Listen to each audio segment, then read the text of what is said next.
Olá, boa tarde.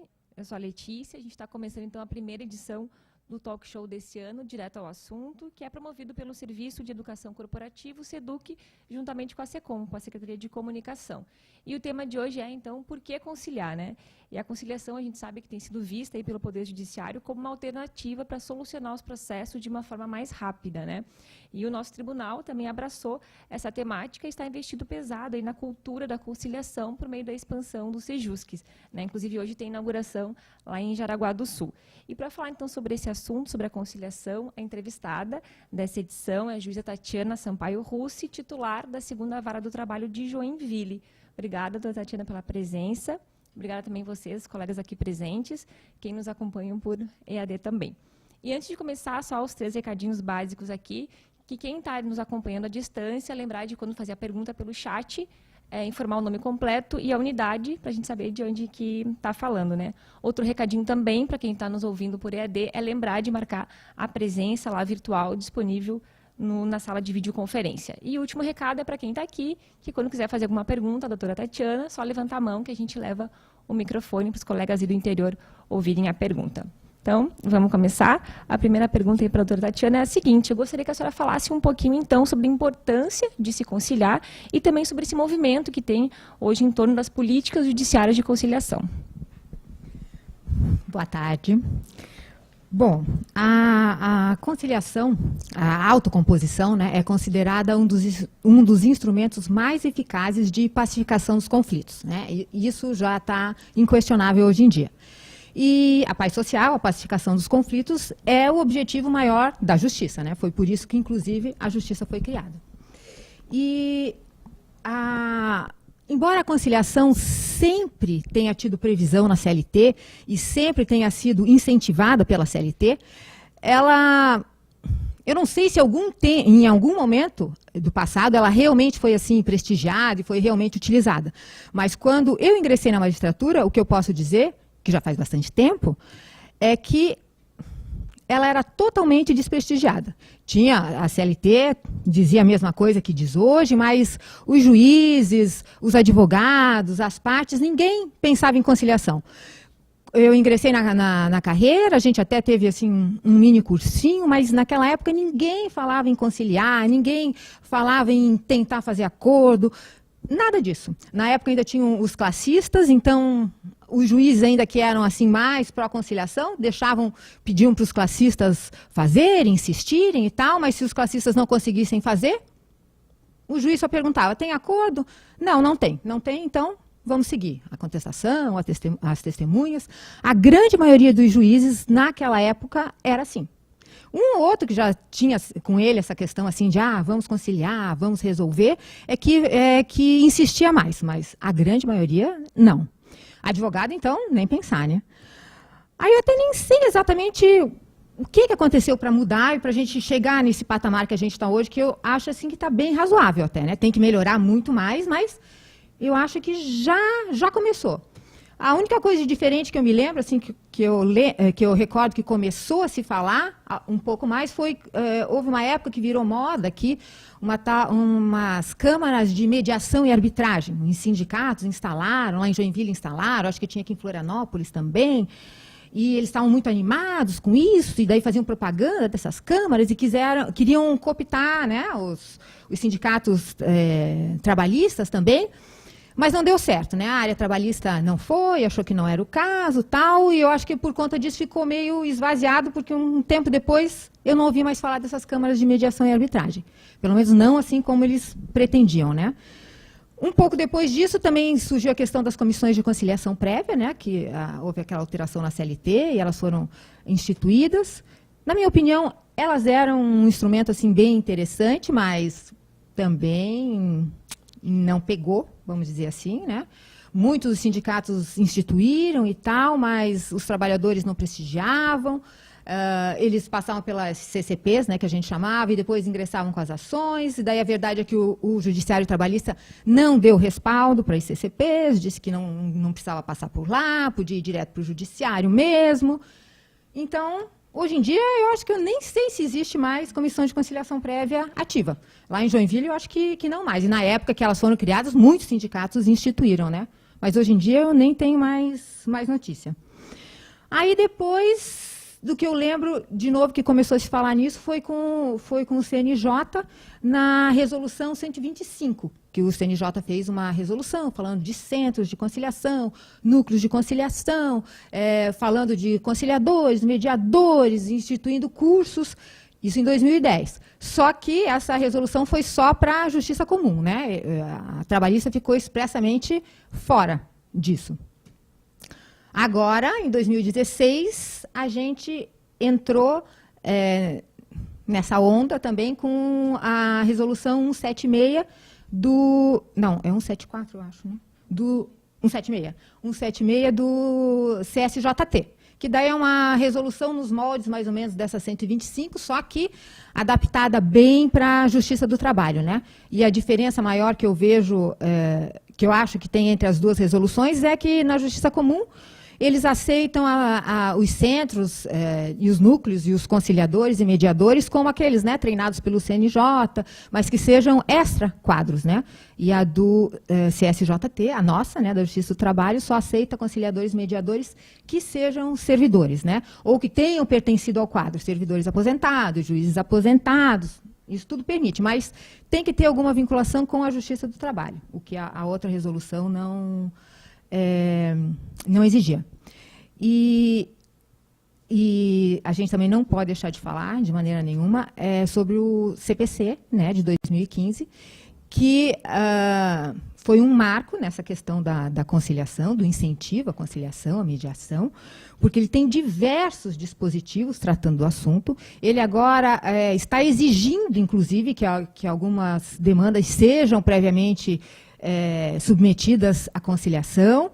Então, se ele realmente for aplicado, né, que a gente nunca sabe o que realmente vai acontecer ou não, mas se ele realmente for aplicado, vai ser muito bom, porque essa questão da conciliação vai realmente crescer muito e é capaz de se enraizar, assim, na nossa cultura, se enraizar no judiciário e talvez aí a coisa realmente progrida numa velocidade e de uma forma que seja satisfatória.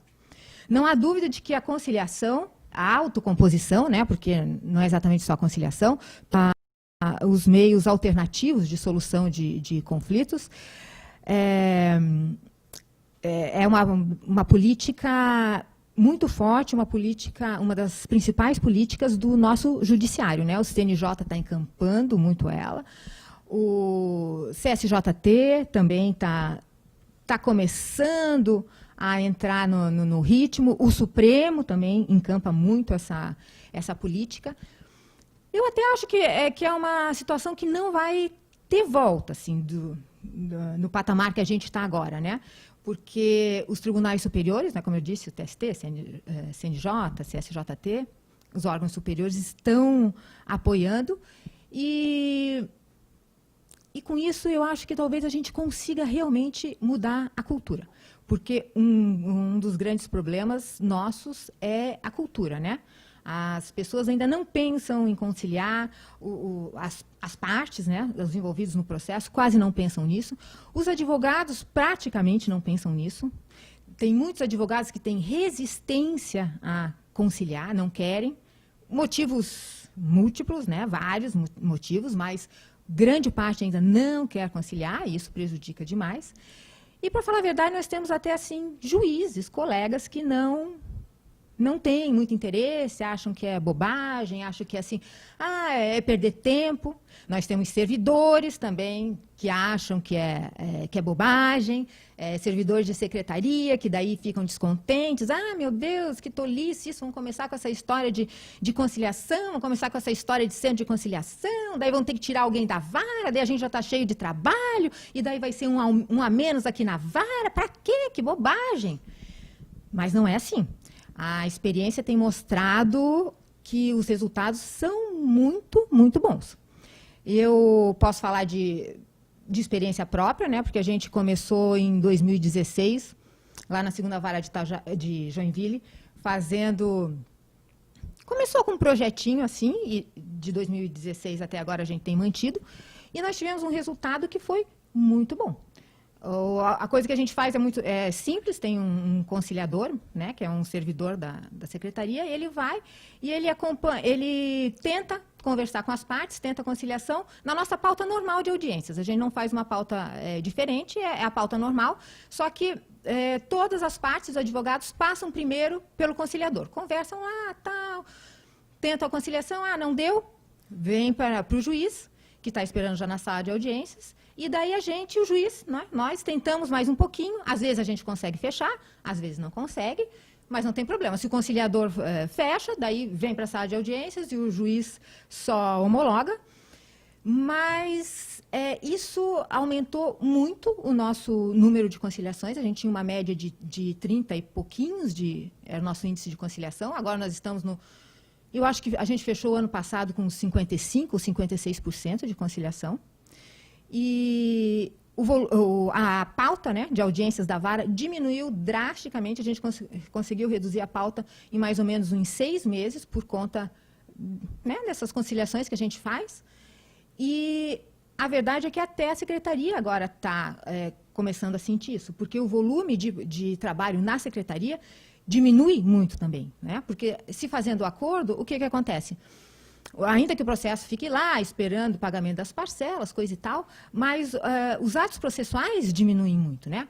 Daí, dependendo da fase em que faz o acordo, não vai ter mais que receber contestação, não tem mais que analisar uma manifestação sobre a defesa, não tem que não tem que mandar para a perícia, não tem que analisar laudo de perito, não tem que receber recurso, não tem que fazer liquidação de sentença, não tem que fazer sentença, não tem que julgar embargos de declaração, não tem que julgar embargos da execução, não tem que correr atrás de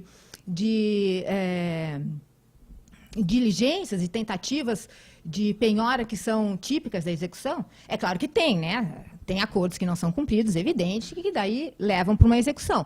Mas o número não é assim grande. Então, reduz, assim, muito o trabalho na secretaria. É um benefício muito grande, de fato. E o nosso tribunal também conseguiu já um resultado muito positivo nessa questão da conciliação.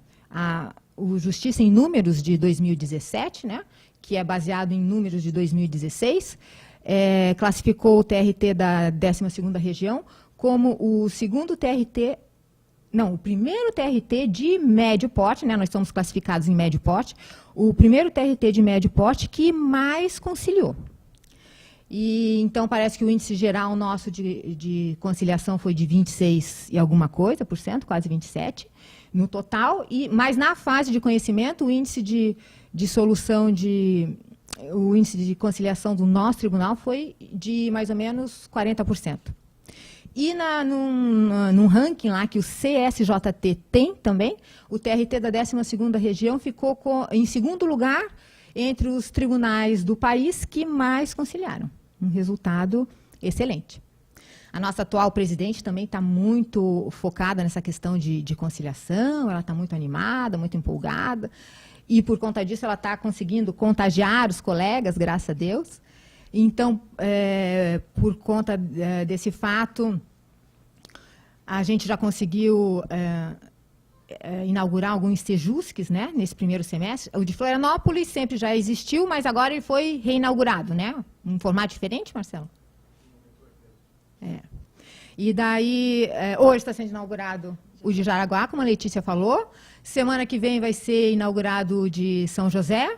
Já foi na semana passada ou retrasada inaugurado de Itajaí. E tem também previsão de inauguração de mais alguns no segundo semestre. Lá em Joinville, se Deus quiser, a gente vai ter inaugurado um também. E as outras previsões, se eu não me engano, são para os foros de Blumenau, Criciúma e Chapecó, eu acredito. E além, claro, do empenho do nosso tribunal, tem a questão do empenho do CSJT e do CNJ também, né? O CSJT tem duas campanhas, né, anuais, que é a conciliação nacional trabalhista e a conciliação nacional na execução trabalhista. Nesses dois eventos, um é no primeiro semestre, um é no segundo semestre, eles pedem que as varas, né, os tribunais promovam e as varas, enfim, apliquem, que se façam audiências, né, pautas especiais para conciliação na Semana Nacional Trabalhista, com processos na fase de conhecimento, e na da execução, com processos na fase de execução. E o CNJ também tem, que daí é âmbito não só trabalhista, né, mas do judiciário como um todo, ele tem também a Semana Nacional da Conciliação, né, o CNJ, que acontece uma vez no ano. Eu acho que também é no segundo semestre, eu acho que vai ser agora. Eu não estou bem lembrado como é que vai ser esse ano. Mas a nossa, né, a Semana Nacional da Conciliação Trabalhista, vai ser na semana que vem. A semana que vem, toda essa Semana da Conciliação, na qual as varas, né, deveriam tentar fazer pautas especiais para tentativa de conciliação. Eu acho que se todo mundo assim, realmente se engajasse nisso e tentasse realmente prestigiar essas campanhas e tentasse realmente trabalhar em prol da conciliação, seria muito produtivo para todo mundo. No começo, claro, dá trabalho. No começo, claro, é um pouco sofrido, não vou dizer que não, é uma facilidade, tirar alguém da secretaria e colocar lá para fazer conciliação. Não, não é fácil. Mas eu acho que vale a pena. Até porque nessa questão específica aí, por exemplo, desses, né, essas audiências que a gente faz para tentativa de conciliação, o que muitas vezes acontece, e também digo, por experiência própria, a gente tem visto muito isso, é o seguinte: faz audiência e não consegue conciliar. As partes e os advogados conversaram com a conciliadora, não deu, veio para o juiz deu mais uma conversada, não saiu. Não deu. Tem vezes que não dá, né? Não há o que fazer. Mas daqui a pouco, uma semana depois, um mês depois, 2 meses depois, entra a petição de acordo. Porque eles foram para casa, eles pensaram, eles reavaliaram, e no final das contas acharam que de repente valia a pena, e entra a petição de acordo. Às vezes com justamente as propostas que a gente estava trabalhando ali, às vezes com propostas diferentes, mas não interessa, o que mostra é que eles voltaram a conversar, eles se interessaram e depois fizeram um acordo. Então, na minha opinião, vale demais o sacrifício inicial, porque o resultado é muito bom. Bom, doutora, tem uma pergunta também, que é um pouco clichê, a gente pode dizer assim, que é bastante feita, mas que ainda gera algumas dúvidas, que é a diferença, então, entre a conciliação e mediação, e quando usar cada um desses métodos. Bom, com relação a isso, a definição de conciliador e mediador, ela está no CPC.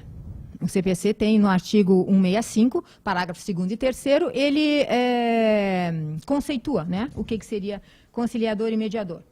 Então, o conciliador, ele diz que é quem atuará preferencialmente nos casos em que não houver vínculo anterior entre as partes. E daí, no caso, o conciliador, ele pode sugerir uma solução para aquele conflito. E o mediador, o parágrafo 3º do 165 diz que seria indicado para atuar preferencialmente nos conflitos em que as partes não tivessem vínculo anterior, e ele estaria ali para auxiliar os interessados a compreender as questões e os interesses em conflito, de modo que eles possam, pelo restabelecimento da comunicação, identificar por si próprios soluções consensuais que gerem benefícios mútuos. Pelo que a gente vê aqui, né, da nossa experiência, o que a gente faz no dia a dia das varas é um mix dos dois, né? Porque todos os nossos conflitos têm um vínculo anterior, né? Todo mundo já foi ligado por um contrato de trabalho. Então, há o vínculo. Não há partes ali que não tiveram um vínculo anterior, né? Falando na grande maioria das nossas ações, né? Claro. Então, todos já tiveram um vínculo. Só que, principalmente os juízes, né? Eles atuam mais na linha dos conciliadores. Por quê? O juiz, no final das contas, pelo assim do que eu ouço, né, dos colegas e do que eu posso falar por mim, vai mais naquela de sugerir uma solução, né? Olha, mas será que não seria melhor assim? Eu acho que essa proposta está boa, talvez essa proposta não esteja tão boa, a gente vai nessa linha, que não seria a linha apropriada do mediador, né? O mediador estaria lá assim só, não, vamos conversar, mas por quê? Mas por que o senhor está tão insatisfeito? Ah, mas por que vocês acham que não daria para chegar num acordo? esse tipo de conversa, entende? Para fazer as pessoas se acalmarem, para fazer as pessoas entrarem em um acordo, para fazer as pessoas construírem juntas uma solução. Eu acho que essa questão da mediação funciona muito bem, né, na área de família, né? Eu acredito que ela seja muito boa, porque lá realmente tem uns conflitos que talvez sejam melhores solucionados dessa forma. A Justiça Comum, inclusive, está usando muito aquele método As constelações familiares, né? Exatamente, que eu acho que vai mais ou menos nessa linha, assim, né? É para conversar, desabafar, tentar enxergar o que está fazendo errado, o que está fazendo certo, para chegar numa solução. Mas o nosso caso, eu acho que a gente já faz um mix desses dois, e eu acho que eu estou falando aqui da experiência prática daí, né? Porque essa questão de autocomposição, conciliação, mediação, hoje em dia já tem toda, assim, uma doutrina, né? Já tem toda uma área acadêmica, já tem livros, já tem dissertações, já tem teses. Eu não estou falando disso, tá? Então, pode ser que o que eu fale aqui agora seja contrário ao que a doutrina ache correto. Mas o que eu acho que no dia a dia a gente tem que fazer o que a gente vê que vai funcionar melhor para aquele caso. Na minha opinião, uma das principais características, uma das principais qualidades que o conciliador ou mediador tem que ter é feeling. Ele tem que ter sensibilidade, ele tem que conseguir sentir como é que está o clima, como é que está o ambiente, como é que são as partes. Essas partes, de repente, com esses litigantes aqui, seria interessante, assim, eu deixar solto. Vamos deixar eles conversar, eles estão precisando desabafar, e à medida que eles vão desabafando, eles vão ouvindo um ou outro, e daí eles vão conseguindo se enxergar o que eles estão fazendo errado, porque quando o outro fala, ele ouve, daí ele reflete. Nessa linha tá bom, vamos mais um pouco assim. Só que tem uns casos que a gente já vê de cara assim, não adianta essa conversa, porque um está falando e o outro não está ouvindo. Um está falando e o outro não admite de maneira nenhuma que possa, talvez, em algum momento, ter errado. Então, talvez isso seja uma conversa que, né, não vai levar a lugar nenhum, exceto se colocar as duas partes lá numa terapia e ficarem lá 1 ano, 2 anos de terapia, mas isso não serve para a gente, né? A gente precisa de uma coisa um pouco mais rápida. Então, eu acho que tem que sentir. Nesse ambiente, daria para eu agir mais ou menos como mediador. Deixa eles se acertarem aqui, que eles vão se acertar. Não, esse caso aqui não dá. Eu acho que o ideal seria eu realmente propor uma solução. Conduzir as partes e ir levando e dando assim, uma pressionadinha aqui, uma empurradinha ali, para se chegar numa solução que daqui a pouco eu possa sugerir e eles possam aceitar. E nessa questão assim de sugerir solução, eu acho essa uma outra característica muito importante de conciliador e mediador, que é assim, né? Ter imaginação.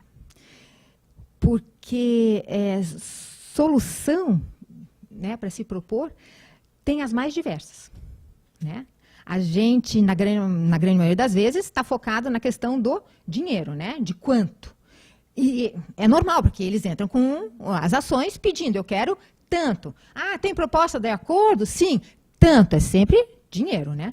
Mas o conciliador mediador, às vezes, quando ele tem essa sensibilidade, esse feeling, ele consegue notar, assim, ele consegue sentir.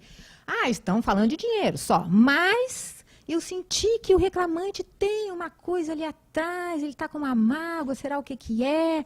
Ou a mesma coisa o reclamado. Quem sabe eu investigo e daí tenta ver o que é e sente.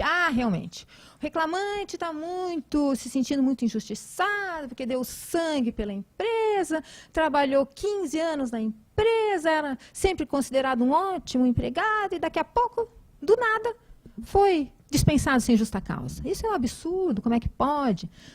Tem reclamado a mesma coisa. Nossa, eu fiz de tudo por esse empregado. A filha dele casou, eu dei uma geladeira. A mulher dele ficou doente, eu paguei 3 consultas no médico. A filha dele ficou doente, eu paguei ultrassom.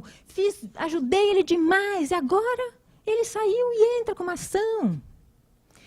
E então, se o conciliador mediador conseguir perceber isso, primeiro que ele pode tentar solucionar isso, né? Essa mágoa. Ele pode tentar resolver essa mágoa, sem fazer uma terapia de meses, né? Ou anos.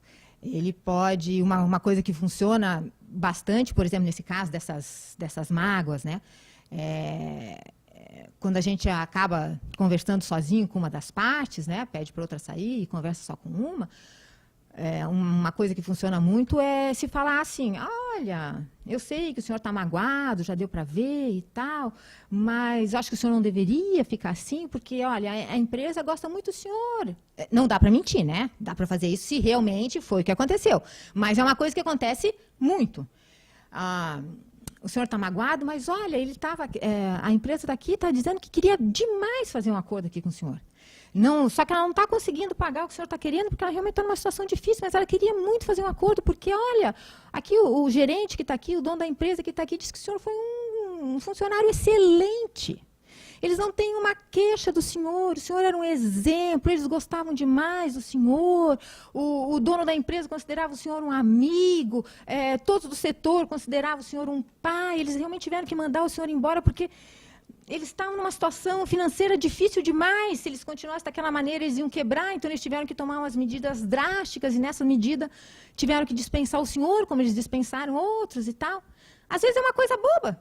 O empregador disse isso mesmo, né? Só que nunca disse nada para o empregado. Mas falou para o juiz antes, quando o juiz estava conversando sozinho com ele. Então, o juiz diz isso para o reclamante, ou o conciliador, ou o mediador. Gente, a coisa, assim, se transforma. E o contrário é a mesma coisa, né? Não, o empregado reconhece.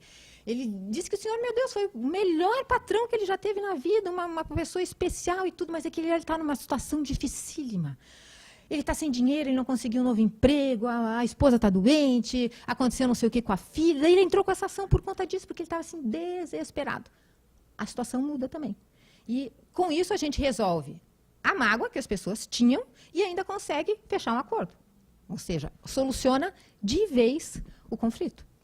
E com relação à imaginação, tem soluções que estão fora da questão do dinheiro, né? Tem aquelas soluções que envolvem alguma coisa semelhante, como, então, quem sabe o senhor gostaria de receber como pagamento o carro que o reclamado tem, que o senhor falou que ele não tem dinheiro para lhe pagar, mas sair de carro novo. Quer o carro dele, quem sabe ele concorda em dar um carro em pagamento para o senhor? Ou aquela máquina no qual o senhor trabalhava, o senhor disse que aquela máquina era muito boa, que a empresa tinha acabado de comprar a máquina, comprou a máquina, deixou o senhor trabalhar um mês, daí mandou o senhor embora. O senhor não tem interesse em ficar com aquela máquina? Quem sabe o senhor consegue fazer alguma coisa com a máquina?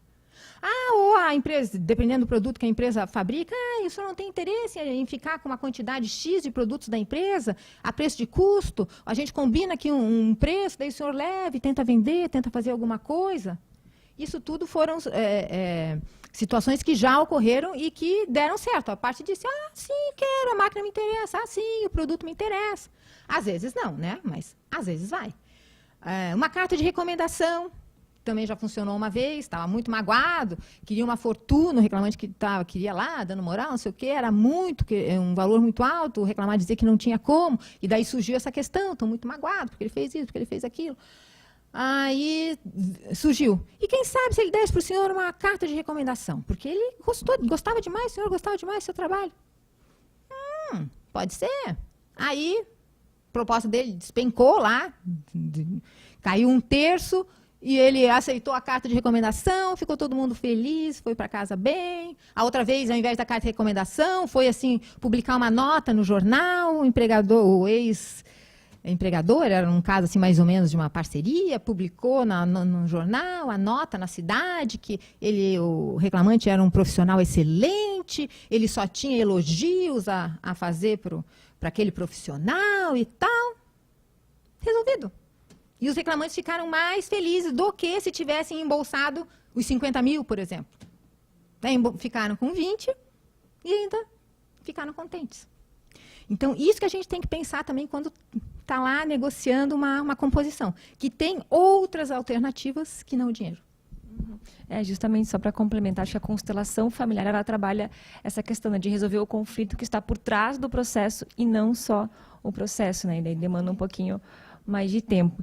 Então, agora a gente vai fazer uma pergunta do Marcelo Botelho, que está aqui nos acompanhando. Ele atua no Centro de Conciliação de Florianópolis e ele mandou 3 perguntas para a gente. Ele quer saber primeiro aqui, vamos lá. Quais são as vantagens, então, doutora Tatiana, tanto para o autor quanto para o réu, de fazer a conciliação trabalhista, no processo trabalhista?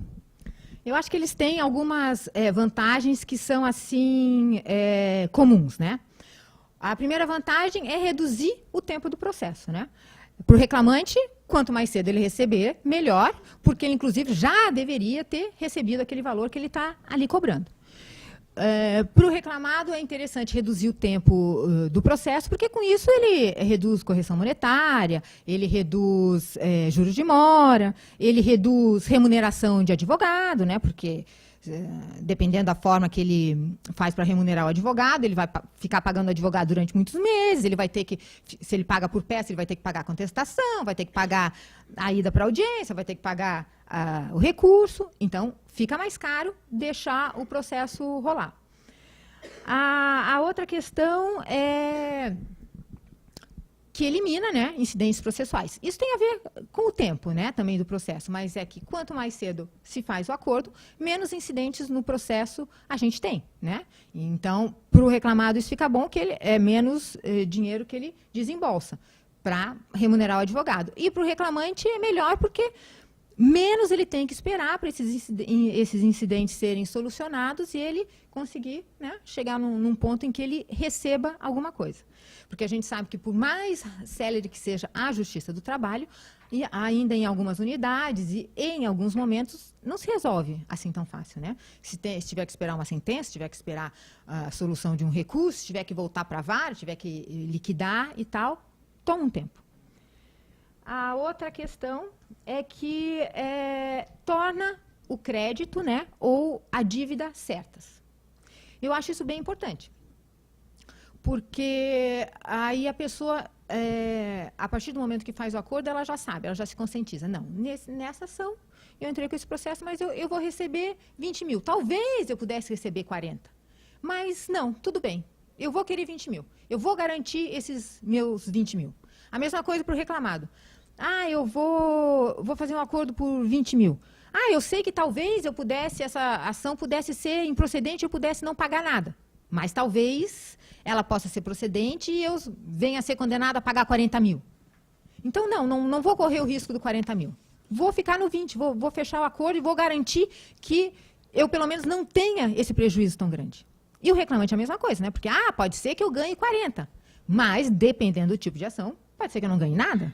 Né? Porque tem ações que são totalmente improcedentes e que a parte não ganha nada. Então, as partes ficam com segurança nessa questão. Não ganhei tudo que eu gostaria, mas estou garantindo alguma coisa. Melhor um pássaro na mão do que 2 voando.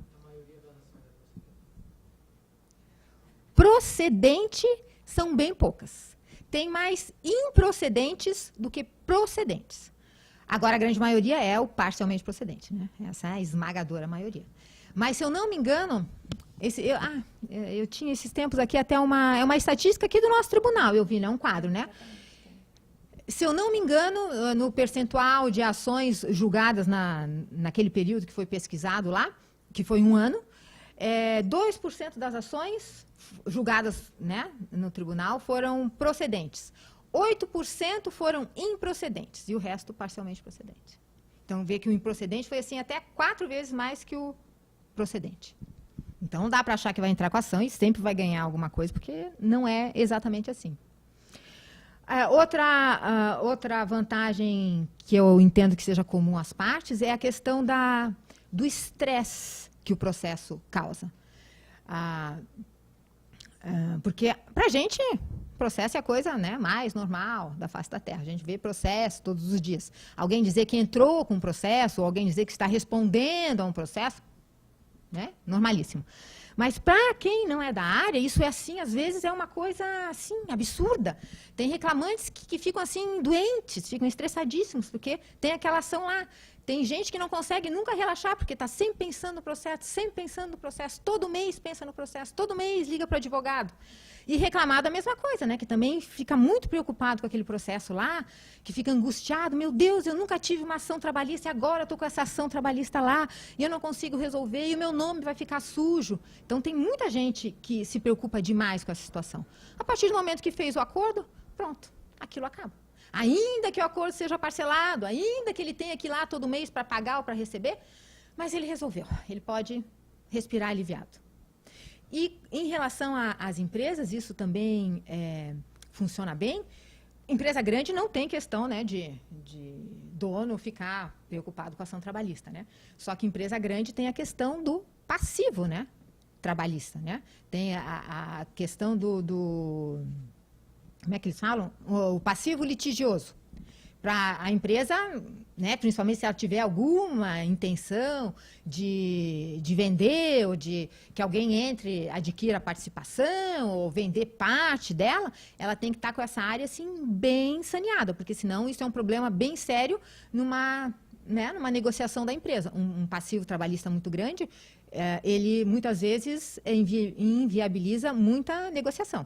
Tanto é que agora a gente está vendo algumas empresas lá de Joinville. O Joinville tem muitas empresas grandes, né? E elas não são assim muito pró-conciliação, não, né? Elas eram bem problemáticas, agora estão começando a melhorar, graças a Deus. Mas o que eu vejo que elas estão melhorando um pouco é por conta disso. Eu vejo muito falar assim, não, porque a diretoria quer que a gente reduza o passivo de ações em X%. Eles querem que a gente reduza o número de ações que estão no tribunal em não sei quanto por cento. Aí, por conta disso, elas estão começando a liberar verbas e daí estão autorizando os advogados a negociarem acordos. Né? Então, fixam lá uns parâmetros e tal, cada uma tem uma modalidade, mas estão começando a exigir isso. Quero que diminua o passivo de ações. A gente não pode mais ter esse número de ações. Quero que a gente tenha menos. Então, vamos lá e tenta resolver como der. Uhum. Aí, tem uma vantagem que eu acho que é assim, mais específica do autor e que é uma verdade, embora muitas pessoas não acreditem, né? Às vezes a gente fala, as pessoas olham para a gente e pensam assim, mas é verdade. Quando se consegue chegar num acordo, a probabilidade do reclamado cumprir esse acordo, quando o reclamado concorda com o acordo, né, aceita, se constrói aquela solução, a probabilidade de ele cumprir esse acordo é muito maior do que assim se ele recebeu uma sentença. De repente, a sentença deu uma condenação no mesmo valor do acordo. Mas, se é a sentença, às vezes fica mais difícil de cobrar. Porque daí a sentença é assim, né? Aquele valor de uma vez só, na sentença não dá para parcelar. E o acordo, ele parcelou. Se ele fez o acordo é porque ele achava que ele tinha condição de pagar aquilo. Claro, a gente está falando das pessoas, né, de boa fé. Sempre tem pessoas de má fé. Mas falando das pessoas normais, de boa fé, que estão ali realmente para resolver. Então, se ele fez aquele acordo reclamado, ele fez porque ele achou que ele podia pagar, ele fez o parcelamento que ele achou que ele conseguiria honrar, e daí ele se esforça demais para honrar aquilo, para realmente pagar aquilo. Lá na vara, a gente, às vezes, coloca uns processos que estão na fase de execução, em pauta, naqueles assim que a gente já fez de tudo, já tentou tudo, já colocou a empresa, já colocou outras que são do grupo, já colocou sócios e o processo já está lá rolando há 10 anos e nada. Daí um dia a gente coloca lá de novo, chama as partes, daí vem aquele bem assim, mais simplesinho e tal, porque eu tinha essa empresa lá há 15 anos, agora já está fechada há 10 anos, pois mas Daí a gente fala, mas está essa dívida aqui, olha aqui, o seu fulano ainda não recebeu, será que não dá para a gente fazer alguma coisa aqui? Eles falam, doutora, mas assim, eu só posso pagar R$200 por mês, porque eu realmente não tenho mais. Não tem problema, vamos ver aqui quantas vezes de R$200 que o senhor pode pagar. Daí a gente conversa, e eles vêm, daí, todo mês, lá no balcão da secretaria, pagar os R$200. Daí, às vezes, a gente faz acordo com uns. Não, então tá. 2.000, 5 parcelas de 2.000. Não dá as caras nunca. Daí esse que vem lá, todo coitado, sem advogado, sem nada, que se compromete e diz, não, então tá, é que eu só ganho 1.200 por mês, mas então eu vou fazer um sacrifício nesses 24 meses e vou vir aqui pagar os R$200. E eles vão lá e pagam, porque eles se comprometeram e eles fizeram uma coisa que eles sabiam que eles tinham chance de adimplir, né? E com relação à vantagem específica do réu, eu acho que tem duas que são bastante importantes. Uma, essa que eu acabei de falar, que é a questão de se conseguir parcelar, né? Numa sentença, não. Uma sentença saiu, liquida, apura o valor e vai o mandado de citação e penhora com aquele valor que ou deposita ou dá um bem, que não tem choro nem vela. Tem que pagar o valor total. Na conciliação, pelo menos dá para parcelar. Eu consigo fazer um parcelamento que eu acho que seja viável, um parcelamento que não vai quebrar a minha empresa, um parcelamento que não vai me sacrificar demais. Um pouco de sacrifício todo mundo tem que fazer, evidente. Mas assim, que não vai me sacrificar demais, não vai fazer a minha família passar fome. Dessa maneira eu consigo pagar e a gente se acerta. E para o reclamado também é bom que evita essa questão de chegar na fase de execução e ficar enfrentando penhora, né? Ah, penhora em conta no banco. Ah, imposição de restrição à circulação do veículo. Ah, daí impôs restrição à circulação mesmo do veículo, daí cai numa blitz da polícia, a polícia apreende o veículo, daí ele está desesperado não sei aonde, lá em Curitiba, e daí liga para alguém buscar, daí no dia seguinte já aparece na vara para pagar, porque daí consegue, né? Pois é. Mas, então, evita todos esses transtornos que são situações chatas, né? Daí não pode ter mais conta em banco. Por quê? Porque a gente está fazendo Bacen direto, então não pode ter. Daí já tem que começar a ficar botando dinheiro na conta de outro. É uma situação, assim, muito desagradável, né? Para quem é de boa fé. Para isso, assim, né? Mas, sem muito caráter, tanto fez quanto tanto faz. Mas, para quem realmente é, assim, que age de boa fé, que é mais honrado, isso é, assim, um transtorno e uma agonia ímpar.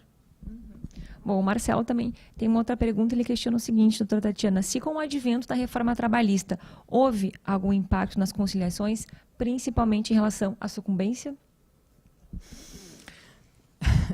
Nas conciliações, exatamente, até acho que ainda vai ter, não estamos sentindo. No número de ações, uma coisa, né?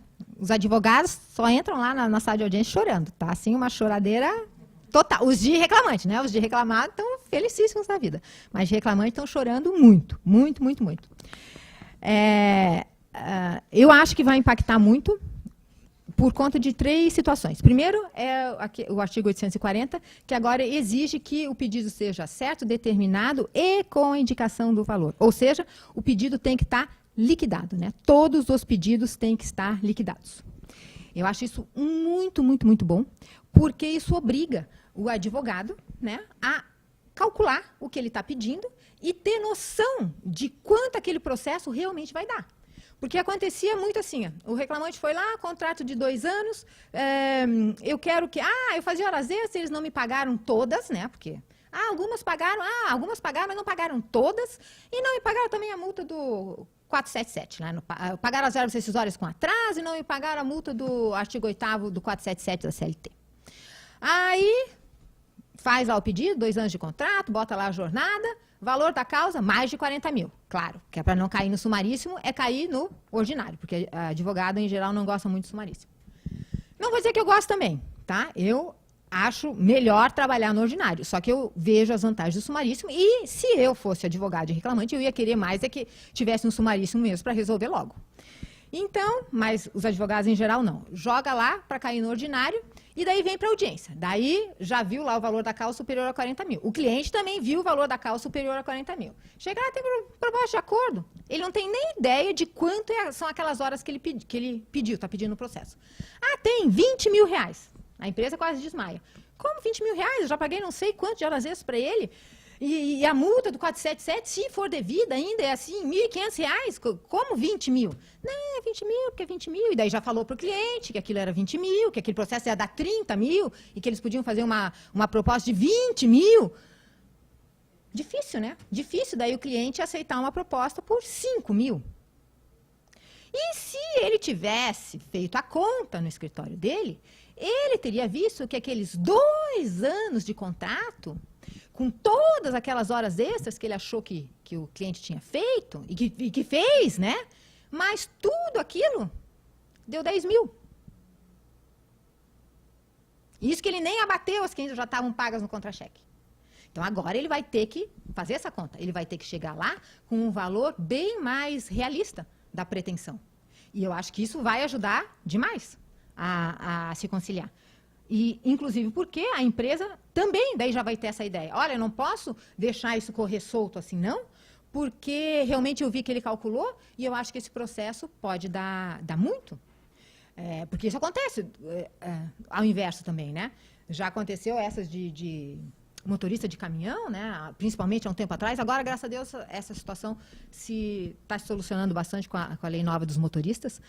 Mas antes, quando era aquela história de não tinha registro de ponto, era tacógrafo, era não sei o quê, é serviço externo, não tem horas extras, as condenações de motorista davam valores muito altos de horas extras. E daí, uma vez, eu lembro muito bem, a gente negociando um acordo, e o reclamante, eu acho que a proposta dele era assim, 40 mil, né? A empresa ficou chocada, imagina, 40 mil de horas extras? Não, olha, marcou bem que eu sei até os valores. 10 mil, é 10 mil o máximo que a gente paga, máximo que a gente paga.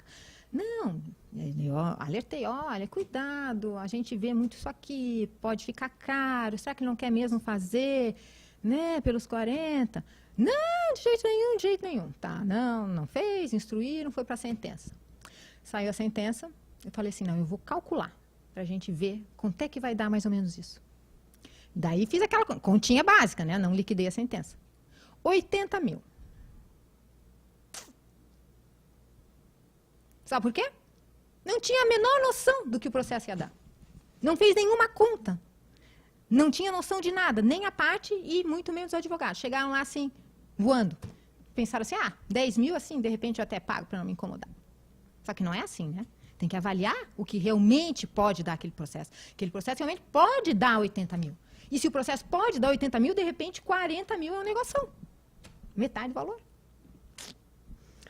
Outra situação são os honorários de sucumbência, né? Claro. Isso está deixando muita gente preocupada. Muitos advogados de reclamantes chegam lá dizendo assim que o cliente aparece no escritório, eles falam que, olha, tem como provar, não tem como provar, porque se o senhor perder a causa, vai ter que pagar os honorários. O cliente diz que vai conversar em casa com a esposa ou vai conversar em casa com o marido e não volta nunca mais. Então, agora, os pedidos, acredito eu, que vão começar a ser muito mais, assim, realistas também, né? Não vão ficar chutando pedidos, só vão fazer pedidos e que realmente tenham, assim, uma boa chance de serem provados, que tenham testemunhas que sejam capazes de provar, que tenham documentos que sejam capazes de provar, porque também se pediu, mesmo que seja verdade, mesmo que tenha acontecido, mas se não provar, vai ser improcedente e vai ter a questão da sucumbência, que pode ser uma coisa bem séria e é uma coisa que pode ficar bem cara para o reclamante. A gente já está vendo muito, mesmo de ações que entraram antes da reforma, né? De estar chegando na audiência inicial e a parte está desistindo. Está desistindo do pedido de dano moral, está desistindo do pedido de insalubridade e periculosidade. Não precisa fazer perícia, vamos desistir, deixa, tal. Por quê? Eram pedidos que tinha alguma chance, mas não tinha aquela chance toda. A parte estava chutando. Insalubridade e periculosidade. Dano moral, então, nem se fala, né? E a questão dos honorários periciais também está pegando muito, que é por conta disso que também os pedidos de insalubridade e periculosidade, as partes têm desistido, né? Os reclamantes têm desistido. Porque agora, mesmo que se a parte que for sucumbente no objeto da perícia, mesmo que seja o autor, só que se ela tiver créditos no processo, o valor dos honorários do perito vão ser abatidos do crédito que ela tiver no processo. Então, mas eu não vou tirar do meu bolso, eu vou tirar do que eu vou ganhar da empresa. Sim, mas só que daí você vai tirar R$ 1.500, você vai tirar R$ 2.000, você vai tirar R$ 3.000. É bastante dinheiro, né? Então, quer tirar isso do crédito? Não, talvez não.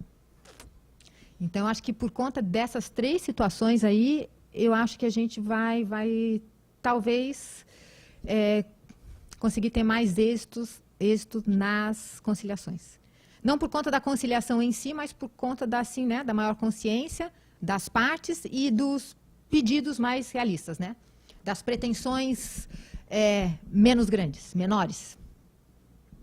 Uhum. Bom, e a última pergunta, então, do Marcelo diz o seguinte: nos bancos das universidades de Direito, em quase 95% das matérias que são ensinadas, só se fala em litígios, processos, recursos, e pouco se fala ou se ensina sobre composição amigável e ou acordo, né? Então, ele pergunta: o que precisamos fazer para transformar essa cultura litigiosa, né, que está impregnada em não só nos advogados, nos acadêmicos de direito, como em boa parte da população brasileira, para uma cultura da conciliação? Eu queria saber, Marcelo, mas eu não sei, eu vou assim, né, dar umas ideias aqui que eu tive, mas assim, saber, não, e olha que eu já tenho conversado com colegas e tal, e saber, ninguém sabe. O que eu vou falar aqui é o que eu já pensei e o que eu ouço frequentemente. Em relação às universidades, eu acho que seria assim, imprescindível dar uma mudadinha no currículo, para incluir alguma coisa relacionada com essa questão de, né, autocomposição, métodos alternativos de solução de conflitos, se não colocasse uma cadeira específica, mas, assim, no mínimo, introduzir algumas palestras, fazer alguns seminários, alguns cursos a respeito disso. Porque a gente que trabalha aqui na Justiça do Trabalho, apesar de a gente, mesmo aqui, né, a conciliação, agora que está começando a engrenar bem, a gente acha muito normal, né, isso de conciliação. É muito normal ter o advogado peticionar dizendo assim, eu gostaria de fazer um acordo, eu tenho uma proposta de acordo, será que não daria para marcar uma audiência de conciliação? Acontece bastante, e a gente faz, a gente marca audiência, ou ele apresenta uma proposta por petição, a gente dá vista para outra parte responde, e se consegue fechar um acordo dessa forma mesmo. Então, para a gente aqui é tudo muito normal. Mas a grande maioria das pessoas aí fora, e não digo público em geral, eu digo assim, advogados mesmo, isso não é tão normal. Na justiça comum, isso não funciona dessa forma. Esses tempos eu tinha um amigo que estava com um processo na justiça comum, ele era réu, e daí chegou a condenação do tribunal, e disse assim, não, eu não quero mais discutir mais nada, eu vou pagar, já que o tribunal disse eu vou pagar, só que eu queria conversar para fazer, assim, tentar negociar, né, porque ele tinha umas questões, aquilo sempre, né, eu acho que não foi justo, ele era fiador, não foi justo, eu queria conversar para ver se a gente não chegava num valor mais razoável, e daí eu parcelava. Eu falei para ele, tá, então fala lá com o teu advogado, né? Diz para o teu advogado fazer uma petição, petição para a juíza, dizendo que tu gostaria de conciliar, se não daria para marcar uma conciliação, se não daria para fazer alguma coisa. Daí, outro dia ele me encontrou e falou assim, sabe o que meu advogado disse? Que não dá para peticionar. Eu falei, como não dá para peticionar? Não, o juiz não aceita esse tipo de petição lá. Ele não é louco que ele vai fazer uma petição dessa para levar ainda uma chamada do juiz? Não dá. É só quando tem a semana da conciliação. E quando é que vai ser isso? Não sei, de vez em quando, lá uma vez no ano, eles marcam um mutirão, daí quando eles fizerem esse mutirão, se eu quiser, é para eu inscrever o meu processo. Aí complica, né? Então, eu acho que tinha que se fazer isso, né? Fazer essa maior conscientização das pessoas a respeito dos bons resultados, a respeito dos benefícios da autocomposição. Tinha que falar isso para estudantes, tinha que falar isso para advogados. Eu acho que seria muito interessante, assim, se a gente conseguisse, né, a nível de tribunal, assim, porque juiz de vara, né, santo de casa não faz milagre, tá? Então, tinha que ser assim, a nível de tribunal. Tentar falar com a OAB, tentar cooptar a OAB, trazer para o nosso lado, para, de repente, a OAB fazer alguma parceria com a gente, para fazer, assim, cursos para os advogados, fazer palestras para os advogados. Eu acho que seria interessante também continuar com essas campanhas que já se faz, né? Semana Nacional da Conciliação, Semana da Execução, algum projeto diferente de conciliação, fazer cartazes, conseguir inserção em mídia para falar disso, porque essa questão de mídia e de propaganda faz muita diferença, né? A pessoa vai ouvindo, conciliação, vê no jornal, vê na propaganda, vê pendurado no cartaz, vê escrito no cartaz, vê no outdoor, vê o vizinho que comentou, aquilo vai entrando na mente da pessoa. Isso é aquele, né, regra básica lá da publicidade, né? Quanto mais propaganda faz, mais a pessoa vê, mais a pessoa vai assimilando, e daqui a pouco a pessoa vai normalmente no supermercado e procura justo aquele produto que ela mais vê na propaganda da TV. Conciliação é a mesma coisa, vai falando, um dia eu acho que entra na cabeça das pessoas, elas ficam mais confortáveis, elas já vão para a audiência pensando em conciliar, porque hoje em dia elas vão e não vão pensando em conciliar, vão sem proposta, vão sem saber o que elas querem. Tá, doutor, mas qual que é a proposta do seu cliente para o acordo? Ah, a gente não tem proposta, doutora. A gente quer ouvir a proposta da parte contrária. A minha vontade, eu não digo, né, mas a minha vontade é dizer assim, tá, daí não tem proposta, porque não sabe o quanto que quer, o quanto que o processo vai dar. Daí vai ouvir a proposta da parte contrária, adianta o quê? Se não sabe o quanto que quer. Adianta. Daí a parte contrária diz, 2.000. Daí o senhor vai responder o quê? Quando eu tenho mais intimidade com o advogado, eu falo até, sabe?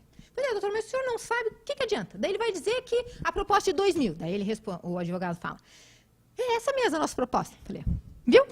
Daí agora então, doutor, então faça o senhor a sua proposta. Quanto que o senhor quer? Seu cliente quer. Ai, doutor, eles ficam todos alvoroçados assim. Ai, doutor, 15.000. Da onde, doutor, 15.000? Como assim 15.000? Não, doutor, é a nossa proposta. Né? Então é complicado. Enquanto as pessoas não, assim, absorverem isso, não criarem essa cultura de não, eu vou na audiência e eu vou ter que ir preparado para apresentar uma proposta. Eu vou ter que ir preparado sabendo quanto que eu realmente vou, qual é o meu risco nesse processo, quanto que eu posso ganhar, quanto que eu posso perder, quanto que eu estou disposto a pagar para não correr esse risco, quanto que eu estou disposto a deixar de ganhar para não correr risco, para receber mais rápido. Acho que é por aí. Outra solução realmente não me ocorre. Uhum.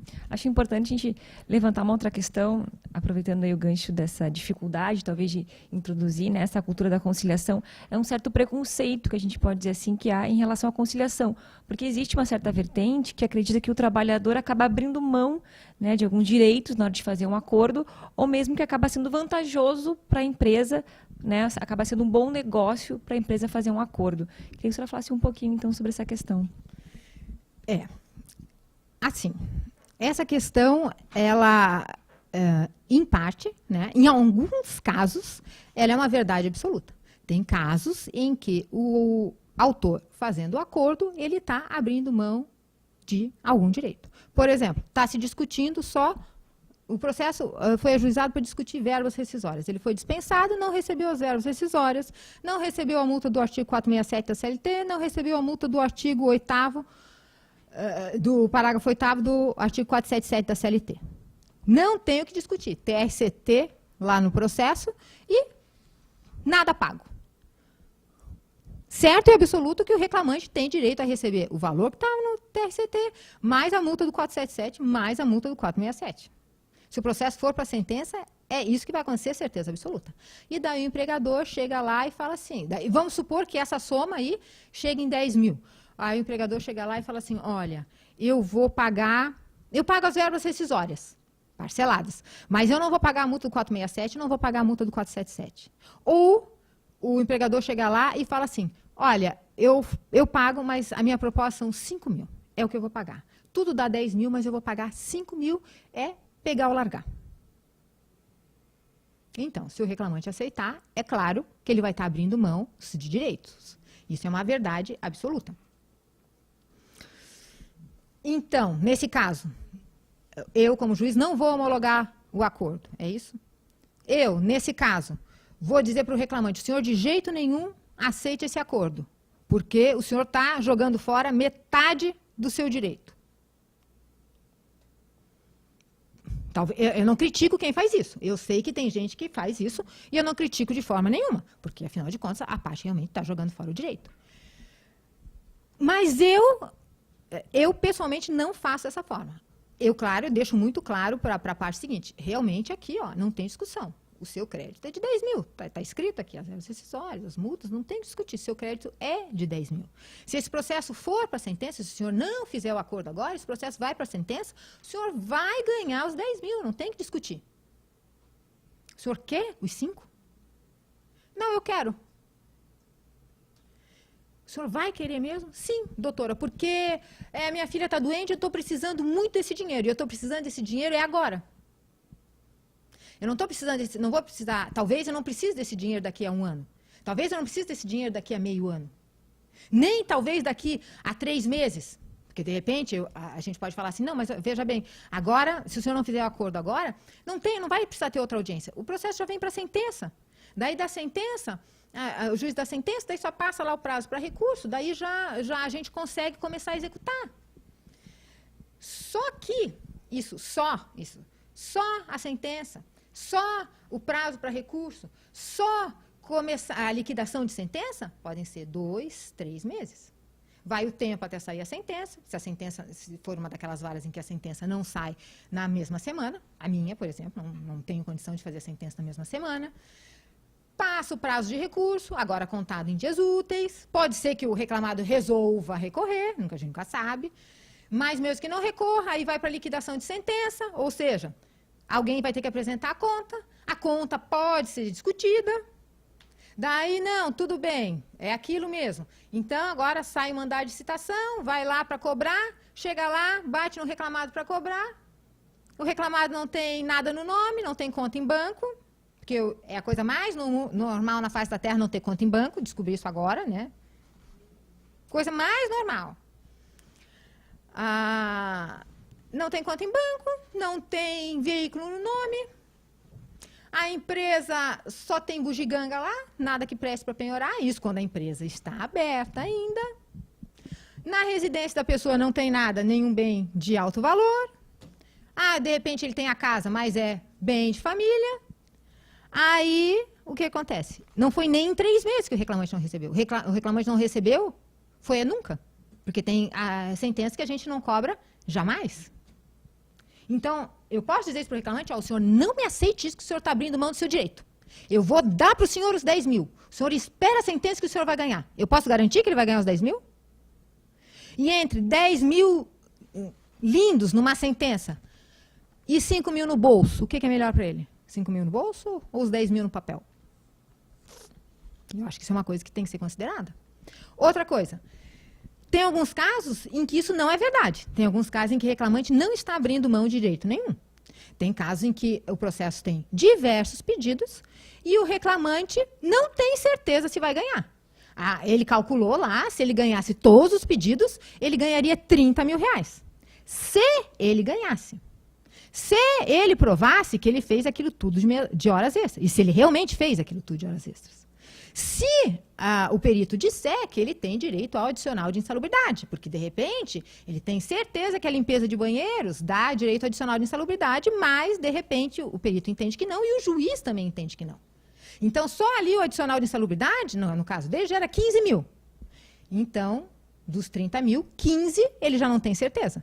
Então, se ele fechar, ele podia ganhar 30, ele fechou um acordo por 15. Jogou fora metade dos direitos dele. Jogou? Não sei. Pode ser que ele não tivesse ganho a insalubridade. Se ele não ganhasse a insalubridade, ele ia ganhar os 15 mil do acordo. E se ele não ganhasse a insalubridade e não conseguisse provar todas aquelas horas extras absurdas que ele falou, ele não ia ganhar nem os 15 mil. Ele ia ganhar, de repente, 5, 10. O que ele jogou fora? Nada. E isso sem contar nos casos ainda que vocês podem achar que não acontecem, mas acontecem. Claro que não são maioria e nem são muitos, mas acontecem, de empresa que paga para não se incomodar. Tem empresa que vai lá, o reclamante... quero a devolução de um desconto. Me descontou contribuição para o Grêmio Esportivo da empresa. Mas está lá, ele autorizou a autorização por desconto assinada, mas ele vem e fala, não usei o Grêmio, isso é injusto, papapá. Não, eu quero. Daí a empresa, para não ter que vir numa outra audiência, para não ter que deslocar um preposto numa outra audiência, para não ter que pagar honorários para o advogado vir numa outra audiência, para não ter que pagar honorários para o advogado talvez recorrer da sentença, o que ele faz? Então eu vou pagar. Quando, na verdade, nem... A dívida era altamente questionável. Outro exemplo, que me corta o coração. A questão do intervalo entre a jornada, de 30 minutos. Então, a empresa tem lá, a vida inteira teve autorização do Ministério do Trabalho para reduzir o intervalo entre a jornada dos funcionários. Aí teve O Ministério do Trabalho veio com aquela coisa, editou aquela portaria, não precisa mais pedir para a gente, o que está na convenção coletiva vale. Tem as convenções coletivas de uma vida inteira dizendo que pode reduzir, pode reduzir. Então, continuar assim. Daí o Ministério do Trabalho não deu mais autorização para as empresas porque disse que valia o convencionado coletivamente. As empresas pediam, o Ministério do Trabalho não dava. Então, nisso ficou um gap aí, um espaço de, sei lá, 2 anos, 3 anos, dependendo de como foi. Aí agora a jurisprudência mudou toda. A jurisprudência tem súmula dizendo que não interessa na época de vigência daquela portaria do Ministério do Trabalho, não vale negociação coletiva, que a empresa que não tem portaria não podia ter reduzido o intervalo e que, além disso, não é só para pagar o intervalo que deixou de conceder, é para pagar 1 hora. O cidadão fruiu meia hora de intervalo, mas ele vai receber 1 hora extra. Vou ser bem sincera para vocês. Acho isso uma super injustiça com a empresa. E daí, lá em Joinville, é o que tem de ação, né? Intervalo entre a jornada. Sim, enxurradas. Porque lá, as empresas grandes todas têm isso aí. E tem empresa que a grande maioria das ações em que ela é demandada é só por conta desse intervalo entre a jornada. Aí, esses tempos, eu falei para a advogada de uma, né, que é advogada lá chorando as pitangas, reclamando, daí eu falei assim, mas também por que vocês já não acabaram com isso? Eu não entendo por que estão com intervalo de meia hora, então, se dá todo esse problema, põe intervalo de 1 hora de uma vez e pronto, acaba. Ninguém mais tem o que reclamar, vocês não vão ser mais condenados, fica tudo certo. Aí ela assim, mas doutora, a empresa já quis fazer isso. Mas sabe o que aconteceu? O sindicato ameaçou de greve, porque os funcionários não querem 1 hora de intervalo. Porque eles almoçam na empresa, é muito mais melhor para eles almoçar em meia hora e sair meia hora mais cedo, do que almoçar aqui na empresa e daí ter que ficar sentado lá fora esperando dar 1 hora para voltar a trabalhar, para poder sair só meia hora mais tarde. Foi um problema, eles não querem. Daí vem a negociação.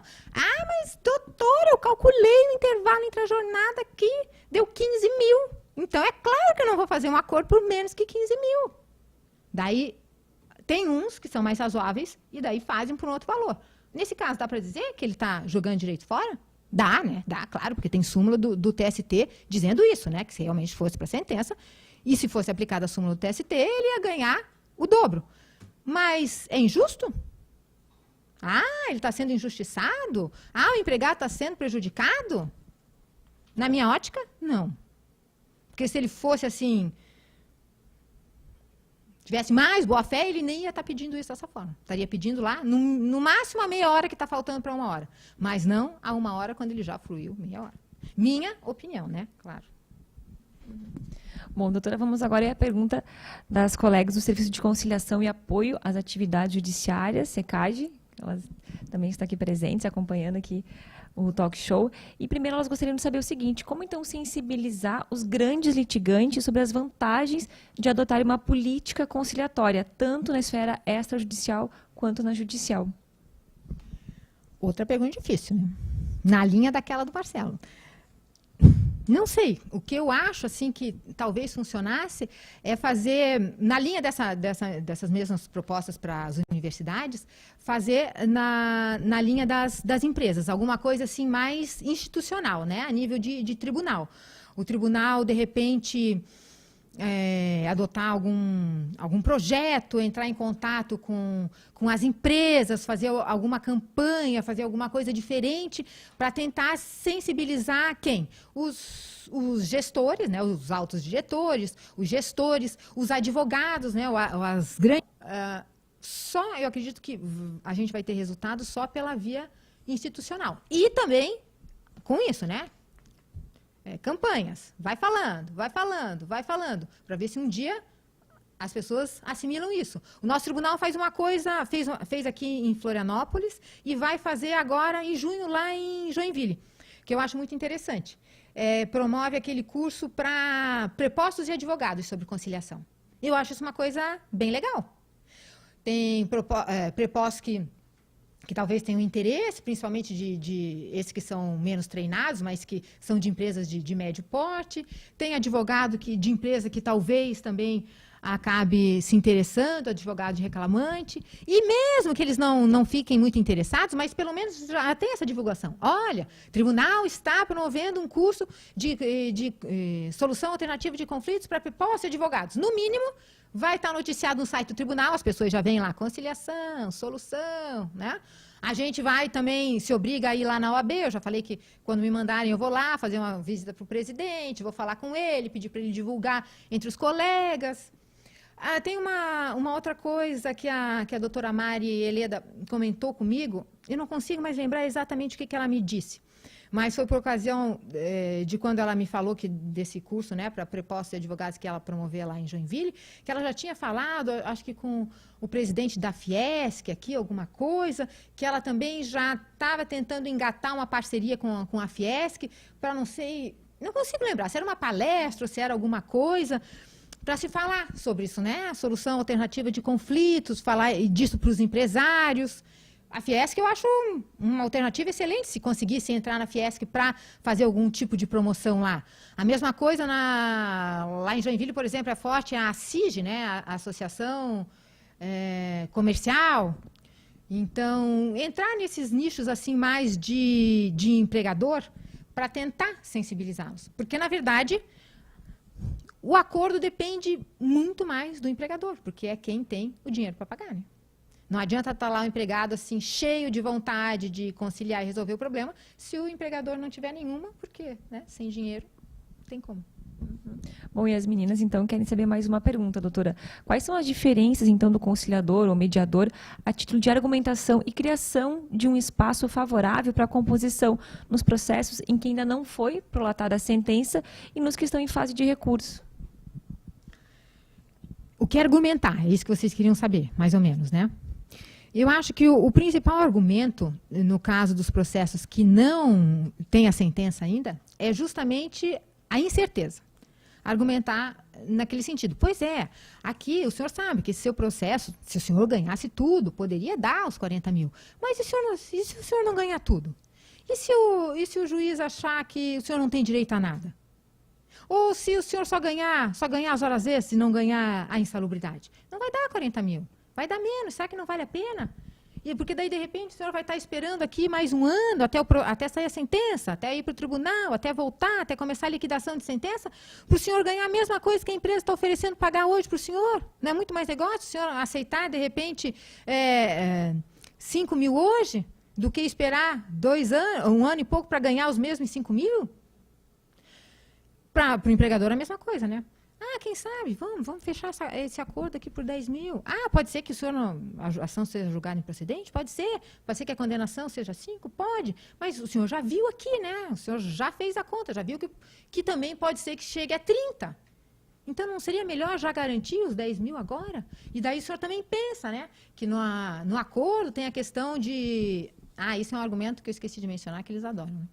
Tem a questão da discriminação das verbas, dependendo do que o senhor se propuser a pagar, a contribuição previdenciária vai ser bem pequena, a contribuição fiscal vai ser bem pequena, é só a gente ver o que o senhor quer pagar para o reclamante aí, a gente faz dessa forma, daí o senhor vai pagar para ele os 10 mil, mas vão ser só os 10 mil. De repente, se o senhor deixar esses mesmos 10 mil chegarem na sentença, porque às vezes eles falam muito isso, né? Para que eu vou pagar isso agora, se é isso que eu vou ter que pagar na sentença? Então, espera a sentença. Se é para pagar o que eu vou ser condenado na sentença. Mas daí tem que falar isso. Pois é, mas na sentença, aí o senhor não vai poder escolher a verba que o senhor vai pagar. A sentença vai dizer que é tudo verba de natureza salarial, porque aqui a grande maioria dos pedidos em que o senhor vai ser condenado é de natureza salarial. Aí, então, em cima desses 10 mil que o senhor vai pagar na sentença, o senhor coloca mais 27,5 da contribuição previdenciária. Aí o senhor bota mais alguma coisa... Daí o senhor bota de certeza as custas aí, que aqui no acordo o senhor sabe que dá para a gente negociar a questão da dispensa das custas. Na sentença, não, o senhor vai pagar as custas. Na sentença, o senhor vai pagar juros de mora e correção monetária. A gente calcula isso assim, centavo por centavo. Aqui o senhor viu que a nossa continha foi assim por cima, né? Mas lá na sentença, não. O contador vai apurar cada centavo e vai colocar juros de mora. E olha só quanto a gente já tem juros de mora aqui. Já são 10%. Joga 10% aí nos seus 10 mil. Já é 1.000 a mais? Então, na sentença, o senhor não vai pagar os 10 mil.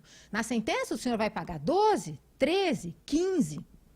Esses tempos eu fiz uma continha lá, nesses termos, em que se a empresa deixasse para pagar na sentença o mesmo valor que a gente estava negociando no acordo, ela pagaria 8 mil a mais. Só nessa conta boba aí, de contribuição previdenciária, juros de mora e custos. Ah, e honorários de contadores, também tem que falar para eles.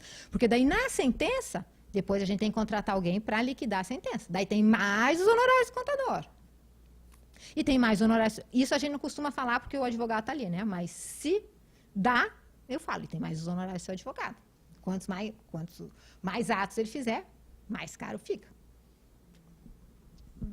E isso sensibiliza. Depois que a sentença foi prolatada, se ela ainda não transitou em julgado, eu acho que a única coisa que dá para falar ainda é isso, né? Olha, ela deu, mas o tribunal a gente não sabe o que vai fazer. Pode mudar. Também não é certeza absoluta, né?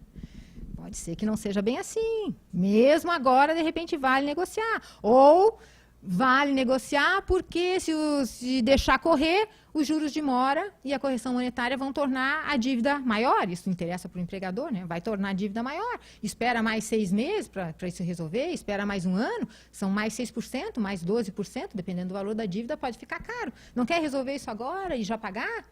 Sem contar que no acordo tem sempre a questão de que dá para parcelar. O que não acontece, né, quando sai a sentença, quando sai o acórdão e a gente liquida, né, a execução é para pagar tudo de uma vez só. Né? Quem não tem dinheiro nenhum mesmo, tudo bem, tanto fez quanto tanto faz. Mas para as empresas que têm alguma coisa de dinheiro, para as empresas que, se a gente fizer um Bacen, a gente vai conseguir pegar dinheiro, isso faz muita diferença. Porque é muito melhor conseguir parcelar 40 mil em 5 parcelas, em 8 parcelas, do que ter que tirar 40 mil da noite para o dia do caixa. E num acordo a gente sempre consegue parcelar. Agora, depois que se tentou a penhora de dinheiro e pegou o dinheiro todinho lá na conta, os 40 mil, aí não adianta correr, sim, vamos fazer um acordo, vamos parcelar, a gente paga os 40 mil mesmo, mas aí parcelado. Que reclamante vai querer parcelar? Não quer, né? Então, pensa bem, não é melhor agora? Às vezes a gente sensibiliza, mas... E na fase de execução, doutora, tem alguma dica, alguma estratégia para conseguir conciliar nesse momento? Na fase de execução, a gente consegue conciliar quando não conseguiu pegar dinheiro, né? Quando se tentou já algumas vezes o Bacen e não se conseguiu dinheiro. Aí, mesmo quando se conseguiu penhora de alguma outra coisa, como veículo, como máquina, alguma coisa, a gente às vezes consegue conciliar porque argumenta nesse sentido, né? Meu Deus, a gente vai ter que... Isso aqui vai demorar, porque a gente vai ter que levar isso aqui para asta pública, às vezes não vende na asta pública, ou às vezes até vende, mas aí tem embargos à arrematação, ou tem embargos disso, embargos daquilo, pode demorar. Será que não vale a pena a gente tentar negociar? Às vezes tentar negociar para baixar um pouco o valor, às vezes tentar negociar só para parcelar. Eu sei, o senhor vai receber parcelado, só que até que isso vá para a asta pública, até que a gente consiga vender, até que a gente consiga pagar o senhor, vai dar o tempo que ele está pedindo para parcelar a dívida. Vai dar esses 5 meses? Vai dar esses 8 meses? Será que não é melhor o senhor já garantir o dinheirinho desde já e já ir usando esse dinheiro desde já, do que ficar esperando todo esse tempo ainda para, de repente, nem receber, porque pode ser que chega depois lá da asta pública, ninguém nem conseguiu vender, que é muito comum. Aí o senhor não vai ainda ficar quanto tempo tentando executar? Só que daí é mais nessa linha, né? E para diminuir mesmo o valor da execução, é só naqueles casos, né, que eu falei assim, que a gente já tentou de um tudo, já colocou no polo passivo todo mundo que podia colocar, já se fez absolutamente tudo e mais de uma vez ainda, às vezes, só sobrou o sócio sem dinheiro.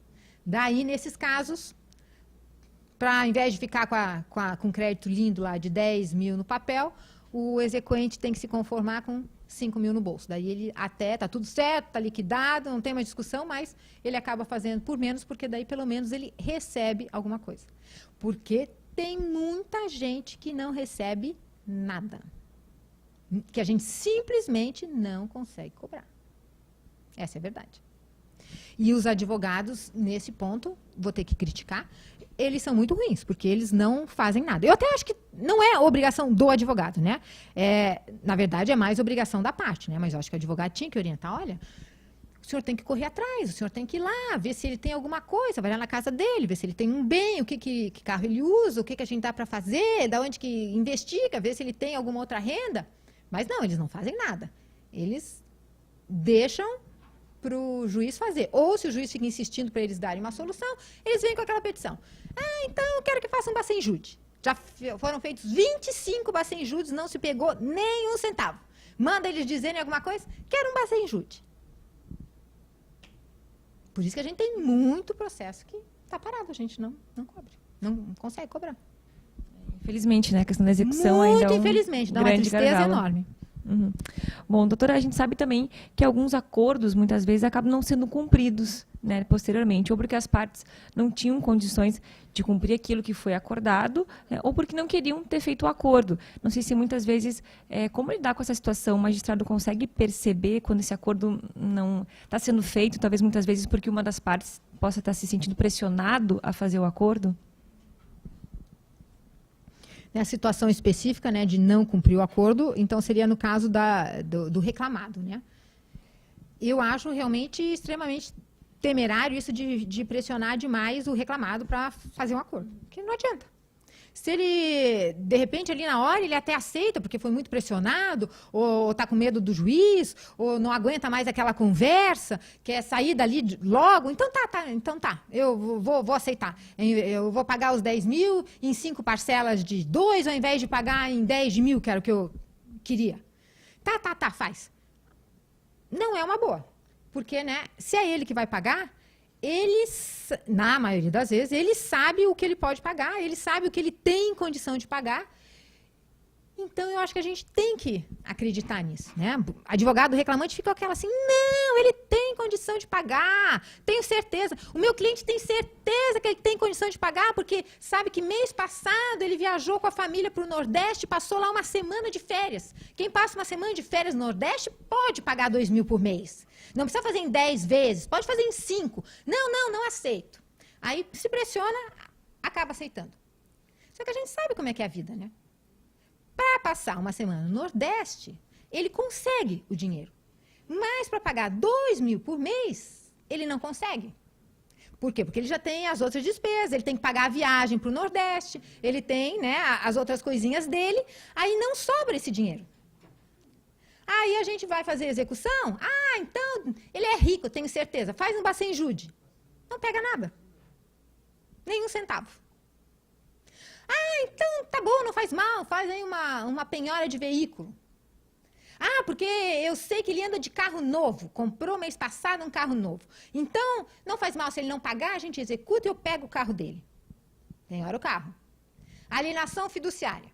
48 parcelas. Ele pagou 2. Então não adianta, tem situações assim que não adianta. Eu só posso fazer em 10 vezes. Se for em 10 vezes, eu faço porque eu tenho certeza que eu vou cumprir. Então, ótimo. Faz nas 10 vezes, porque pelo menos no final dos 10 meses, tenha certeza que vai ter recebido. Porque senão, no segundo mês já não pagou, mas não faz nada. No segundo mês já não pagou, daí eu executo. Só que pode ser que não ache nada.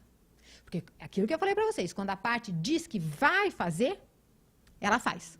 Mesmo que ele não tenha conta no banco, mas se ele disse que ele vai pagar R$1.000 por mês, ele paga. Tirando os de má fé, né? Ele paga. Mas se ele diz que ele não tem condição de pagar os 2 mil e ele não vai conseguir, depois, quando chega na execução, a gente vê que ele realmente, até de repente tinha, mas a gente não consegue tirar dele, porque não está no nome dele. Seja lá o que for. Bom, e doutora Tatiana, então, quais são as principais dificuldades na hora de fazer uma negociação entre as partes? A maior dificuldade, eu acho que é essa relativa ao emocional, né? Tem muitas partes que chegam lá, assim, com raiva, com rancor, muito magoadas. Porque eu dei meu sangue para a empresa e eu não fui reconhecido. Porque eu fiz tudo por essa empregada e agora ela está me fazendo isso. Eu acho que quando a gente consegue trabalhar essa parte, né, a gente consegue resolver grande parte do problema, sabe? Porque isso é realmente o mais difícil, fazer as pessoas se livrarem dessa situação. Porque tem muitos que falam assim mesmo, olha, eu nem precisava desse dinheiro, mas eu vou entrar porque eu acho um desaforo, porque ele me mandou embora, não pagou isso, e daí, olha aí, ó, agora está de carro novo. Daí, para me pagar, ele não podia, e para andar de carro novo, ele pode. Muito desaforo. Então, eu entrei com a ação. Não, eu não preciso do dinheiro. Eu não preciso receber já, eu não preciso fazer desconto para receber agora. Eu não estou precisando, eu posso receber daqui a 5 anos, mas ele vai me pagar tudo. Isso tem direto. Aí, se a gente consegue quebrar isso, essa situação, aí a gente consegue conversar, daí a gente consegue chegar numa solução. E, na verdade, se fazendo isso, não é bom assim só para a vara, né? Resolvi o problema da vara, consegui fazer o acordo e resolvi. Não, isso é bom para as partes, né? Para as pessoas que estão lá. O nosso objetivo não é simplesmente fazer um acordo. O nosso objetivo é deixar as pessoas que vieram nos procurar felizes ou menos infelizes, né? Na minha ótica, é isso que a gente tem que fazer. E muitas vezes a sentença não faz isso. Ah, porque a sentença, ótimo, deixou o reclamante extremamente feliz, porque ele achou que ele tinha direito a ganhar aquilo tudo e ele ganhou. A sentença disse para ele que ele estava certíssimo. Ele tinha todos aqueles direitos. Lindo. O reclamante ficou muito feliz com a sentença. O reclamado ficou extremamente infeliz com a sentença, porque o reclamado, pela ótica dele, foi injustiçado e não devia estar pagando aquilo. Então, o reclamado já ficou infeliz de largada com a sentença.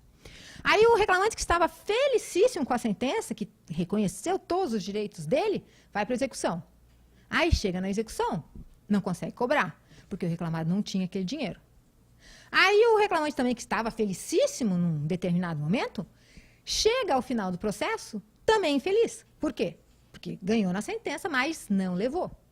Aí quem é que ficou feliz aqui no final de todo o processo? Quando a gente chegou lá e disse assim, não tem como cobrar ao arquivo provisório. Quem ficou feliz? Ninguém? 2 infelizes. Ah, daí a gente fez um acordo. Ninguém fica felicíssimo no acordo, porque tem aquele ditado lá que diz, né? Como é que é? Que diz? Ah, esqueci. O ditado que diz que se alguma das partes saiu muito satisfeita com o acordo, é porque o acordo não foi bom para a contrária, né? Então, no acordo, ninguém pode sair feliz demais. Todo mundo tem que sair um pouquinho triste, porque isso quer dizer o quê? Que todo mundo se sacrificou um pouco, todo mundo perdeu um pouco e todo mundo ganhou um pouco. Esse é o melhor acordo. Então, no caso de essa uma solução consensual, ninguém saiu felicíssimo, mas ninguém saiu tão infeliz também. Porque se o reclamado concordou com aquilo, é porque, em alguma medida, ele achou que estava razoável, que talvez ele realmente devesse, que talvez ele devesse pagar aquilo, e o reclamante se aceitou é porque, em alguma medida, achou que aquilo estava bom para satisfazer a pretensão dele, para satisfazer o interesse dele, ou ele achou que em alguma medida estava bom, aquilo estava assim, realmente justo, de repente tinha mais alguma coisa, mas não, também foi adequado. Bom, então, e pegando esse gancho, assim, essa linha de ter um pouquinho mais, conseguir destrinchar, digamos assim, esse conflito, né? O Dr. Walter Túlio, que está à frente no Centro de Conciliação aqui de Florianópolis, que também já participou, uns 2 anos atrás, de um talk show sobre o assunto, ele comentou que é preciso ter muita paciência, né? E, além disso, estar disposto a conversar e a ouvir as partes. Eu gostaria de saber se esses são os segredos mesmo para fechar um acordo. Muita paciência. Paciência de Jó, para fechar acordo. Por isso que esse esquema que a gente tem lá na segunda vara, eu gosto muito dele. Para mim, assim, né, para o meu jeito, ele tem funcionado muito bem. Por quê? Porque para a gente conseguir desarmar as partes, para a gente conseguir trabalhar essa questão, muitas vezes, da mágoa, do rancor, ou das falsas expectativas, a gente tem que conversar com a parte. A parte, ela quer falar, ela quer contar a história, ela quer contar a injustiça da qual ela foi vítima. Isso de ambos os lados, né? Tanto do empregado, que não foi reconhecido, do empregador, que está sendo agora apunhalado pelas costas. Eles querem falar, querem contar isso. E à medida que eles vão desabafando, eles vão ficando mais tranquilos. À medida que eles vão desabafando, a gente consegue conversar melhor com eles. Eles ficam mais cooperativos, eles passam a confiar mais na gente, eles passam a ouvir mais a gente, que eu digo, né, conciliador, mediador, juiz, eles passam a ouvir mais a gente. Se consegue chegar em alguns patamares assim muito interessantes. Às vezes, com toda essa conversa, depois que desabafam, se conversa mais para se fazer entender assim, olha, talvez o senhor não ganhe aqui, talvez esse processo não vá dar tudo isso, talvez o seu crédito seja menor, talvez a sua dívida seja maior, porque essa questão aqui é uma questão muito controvertida, aquela questão lá é não sei o quê. A gente, às vezes, tem que fazer umas argumentações assim, mais jurídicas, né? Muito difícil, adicional de insalubridade aqui nesse caso. Claro, sempre dá para tentar, tal, mas não é muito garantido. Será que não seria melhor, então, o senhor fazer uma proposta sem contar muito com isso? Toda essa conversa. Isso gasta um tempão? Gasta um tempão. Sem contar que, muitas vezes, se gasta esse tempão e se consegue fechar o acordo. Ótimo. Mas, às vezes, a gente gasta todo esse tempão, mas não consegue fechar. Então, eles conversam lá com a conciliadora mediadora. Ela fica toda nesse tempo aí. Aí, não deu para fechar. Então, passa. Então vamos mudar de sala. Então, vamos lá para a sala onde a juíza está esperando para dar seguimento à audiência. Aí, eles entram lá. Às vezes, eles têm que esperar um pouquinho, porque eu estou fazendo uma outra audiência, já adiantei alguma coisa, ou ainda estou terminando a anterior, que não teve acordo. Eles esperam um pouquinho lá fora e daí entram. E daí, eu dou mais uma conversadinha. Né? Faço tudo mais resumido, porque, né, a conciliadora já falou um monte de coisa, eles já desabafaram, daí comigo ninguém mais precisa desabafar, porque já desabafou. Se eles querem, mesmo assim, sabe, tem gente que quer falar a segunda vez. Daí, só que eu já posso cortar, porque Deus diga assim, eu já estou sabendo, ela me falou, aconteceu isso, aconteceu aquilo, né? Estou sabendo. Não, o senhor não precisa me falar que ela me contou tudo o que aconteceu. Porque a conciliadora vem e fala assim mesmo, né? Olha, aqui não está dando porque, né, a situação assim. Daí eu falo, tá. Não, eu estou sabendo, ela me contou, ela me explicou tudo bem detalhadinho. Mas daí eu foco naquilo que eu acho que é mais importante, né? Que pode levar assim, né, de repente, fazerem um acordo. E muitas vezes acaba saindo acordo. A conciliadora lá, nossa, ela fica muito chateada, ela diz assim, ai, doutora, que desaforo, falei tudo isso que a senhora falou e comigo eles não fizeram. Daí chegou aqui, a senhora falou uma vez, eles fizeram. Muito desaforo. Daí eu falo, não é isso. É que tu já falasse, aquilo já entrou na cabeça deles. Aí quando eles vêm para cá, eu falo de novo, aí eles pensam, não tem saída, é isso aí mesmo, o que ela me falou é verdade, a doutora aqui está me dizendo, então não adianta me enganar. Outras vezes, eles, nesse tempinho que eles ficam lá fora, eles também vão pensando mais, né? Então, eles não queriam no primeiro momento, mas daí pensa um pouco melhor, daí conversa com o advogado, daí liga para o marido, daí liga para a mulher, daí liga para o filho e confirma, ou daí liga de novo para a empresa e fala outra vez com o sócio, mas será que não sei o quê? Todas essas coisas acontecem rapidinho lá fora, enquanto eles estão esperando para vir na audiência com o juiz. Aí, às vezes, eles entram e dizem assim, não, doutora, a gente realmente compôs. A conciliadora já tinha me dito que não tinha acordo. Eles dizem assim, não, a gente compôs. Às vezes, é justamente a proposta que eles estavam negociando lá. Às vezes, é um pouco diferente, porque eles conversaram mais um pouco. Ou, às vezes, não deu mesmo, né? Daí a gente dá prosseguimento e acontece aquilo que eu já mencionei, né? Uma semana depois, ou um dia depois, ou não sei o quê. Tem dias que no mesmo dia, alguém já liga à tarde, em Joinville a gente faz as audiências de manhã, já liga à tarde para a secretaria. Olha, aqui é o doutor fulano de tal, diz para a doutora não fazer a sentença naquele processo que a gente instruiu hoje de manhã, que a gente vai peticionar o acordo. A gente fez acordo e vai peticionar. Então, às vezes, eles precisam assim, de um tempo para respirar, para dar mais uma refletida, e então, depois sai. Bom, doutora, a senhora comentou um pouquinho da sua experiência lá em Joinville, que tem uma servidora que lhe auxilia, né? Então, eu gostaria de saber um pouquinho como é que é o papel do servidor na conciliação. Pois é, eu acho que ele tem um papel muito importante, né? Porque toda essa questão, assim, de ouvir os desabafos, ouvir as partes, é uma atividade, assim, muito importante e que demanda tempo. E, às vezes, se o juiz está fazendo audiência e está nessa aí, eu costumo deixar as partes falarem. Eu, às vezes, demoro bastante, mas chega num momento que eu não posso mais atrasar. Eu já estou 1 hora atrasada na pauta. Não posso deixar aquilo rolar. Se é o conciliador, não tem problema. Ah, doutora, a gente já está aqui há quase 1 hora. Eu digo para ela, não tem problema, Fran, continua.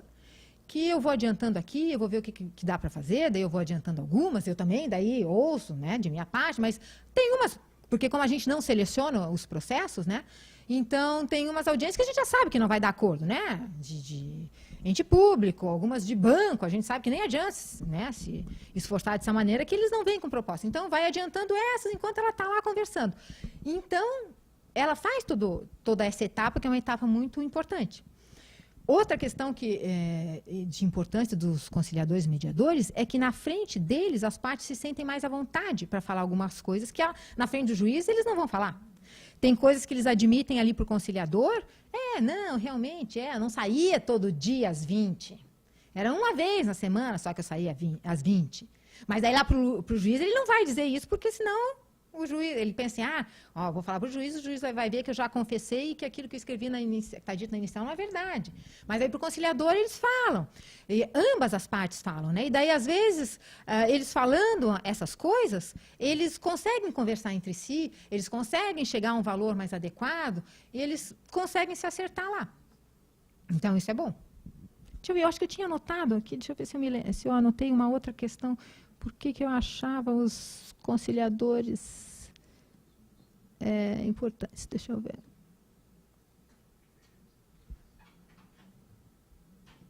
Não, acho que é isso aí mesmo. Acho que é por conta desse papel. Na minha opinião, ajuda demais. Bom, e então a gente está caminhando para o final. Tem mais uma questão aqui que eu acho importante, doutora, comentar, que é em termos de estrutura, então, do judiciário, né? O que falta, na sua opinião, para que a conciliação seja mais forte? Então, falta mais empenho, né, dos juízes, servidores, essa que é a verdade. Não são todos que estão dispostos a tentar isso, né, tentar a conciliação, trabalhar em centros, montar centros. Tem muitos que não têm vontade de fazer esse sacrifício inicial que essas medidas requerem. Não são poucos, são muitos. Tem a questão de que a gente ainda tem gente que não está treinada, né? Tem servidor que até gostaria, mas não tem o treinamento. Tem juiz que, de repente, também gostaria, mas não tem o treinamento. O juiz até menos, né? Porque o tribunal já está fazendo bastante cursos, né? Nesses últimos tempos, o tribunal promoveu bastante cursos. Mas, para servidores, eu acho que ainda falta cursos, eles precisam ser mais treinados. Não que os cursos façam uma grande diferença. Assim, antes era assim, daí eu fiz o curso, tudo se transformou na minha vida, e antes eu tinha um índice de 10% de conciliação, agora eu tenho um índice de 88%. Não é assim que funciona. Mas eu acho que precisa ter, assim, nem que seja um treinamentozinho básico, sabe? Porque por mais que a gente já faça, por mais que a gente já saiba, tem sempre uma outra coisinha que a gente pega, uma outra coisinha que a gente pode aplicar. Eu acho interessante também continuar, né, nessas campanhas de conciliação, nesses projetos de conciliação, incrementar a instalação desses CEJUSCs, né, desses centros de conciliação. O nosso tribunal eu acho que até está indo bem, porque antes ele não tinha nada e agora está com muitos projetos desse tipo, né? O nosso tribunal já tem um núcleo, né? O NUPEMEC, aqui que é no 2º grau. Nosso tribunal tem um CEJUSC de 2º grau. E está montando todos aqueles CEJUSCs de 1º grau que eu já mencionei para vocês. Uma outra iniciativa muito interessante do nosso tribunal, que eu achei, é aquela questão da mediação nos dissídios coletivos, né? Que o nosso tribunal agora tem esse núcleo de mediação. A nossa presidente, ela, sempre que provocada, ela marca essas audiências. E do que eu ouvi, parece que os resultados já foram bem interessantes na mediação de conflitos em dissídios coletivos. Mas eu acho que tem que incrementar isso a nível de 1º grau. Isso são as minhas ideias numa realidade possível.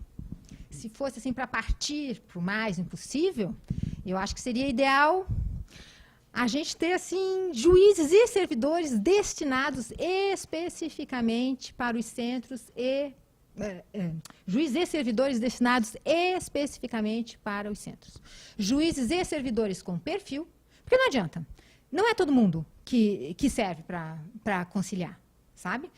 Tem gente até que tem boa vontade, que gostaria, Mas não tem aquela sensibilidade, não tem o feeling, não tem aquela imaginação para pensar assim, vou sugerir aqui isso que vai dar certo.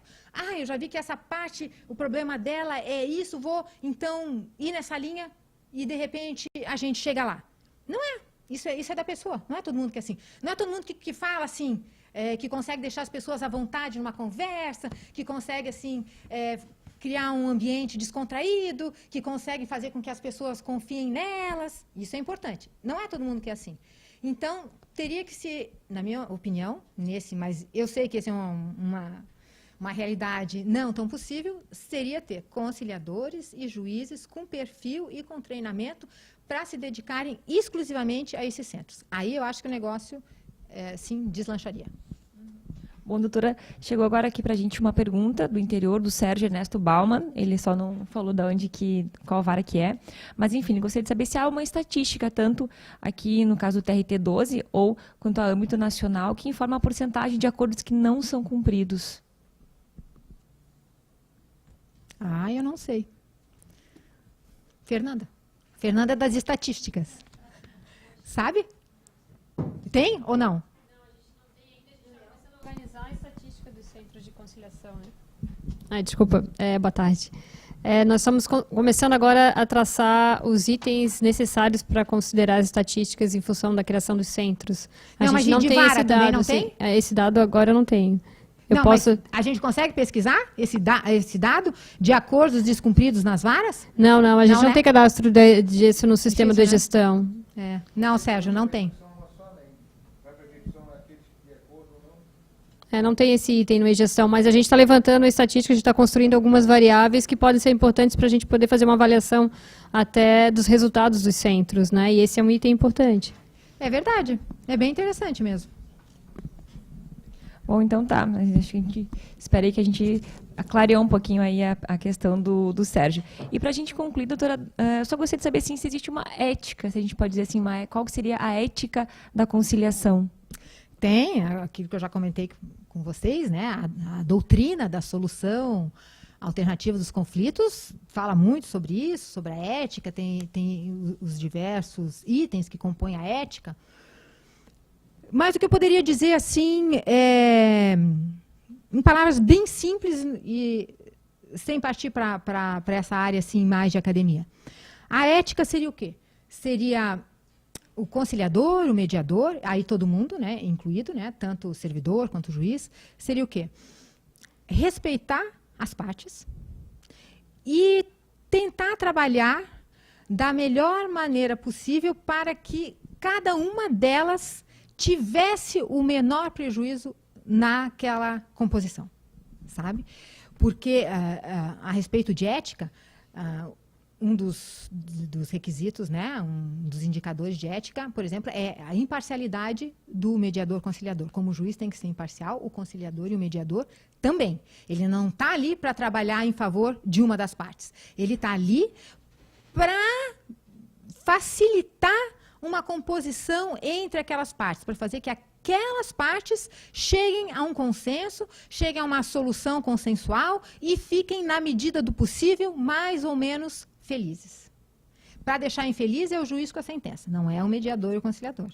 Ali é para deixar todo mundo mais ou menos feliz. Então é isso, tem que realmente trabalhar para tentar minimizar o prejuízo. E o conciliador e o mediador tem que trabalhar dentro de, claro, não pode sair da lei, né, dentro dos parâmetros da lei, tem que ser observados. Eles têm que observar, daí o outro nome da doutrina, da ética, a autonomia da vontade. Os mediadores, conciliadores, eles têm que fazer isso, né? Eles têm que deixar a parte falar, eles têm que respeitar a parte. Se a parte diz que não quer fazer acordo, ela tem o direito de não fazer acordo, é um direito que a parte tem, sim. Tem muitos reclamados, muitos não, né? Mas tem, numa certa medida, reclamados que chegam lá e falam assim, eu não quero fazer um acordo, porque eu tenho certeza que eu fiz tudo certo. Eu não devo nada para ele. Então, eu não vou pagar pelo que eu não devo. Eu não quero fazer acordo. Daí, às vezes, a gente ainda argumenta, pois é, mas vai que, né?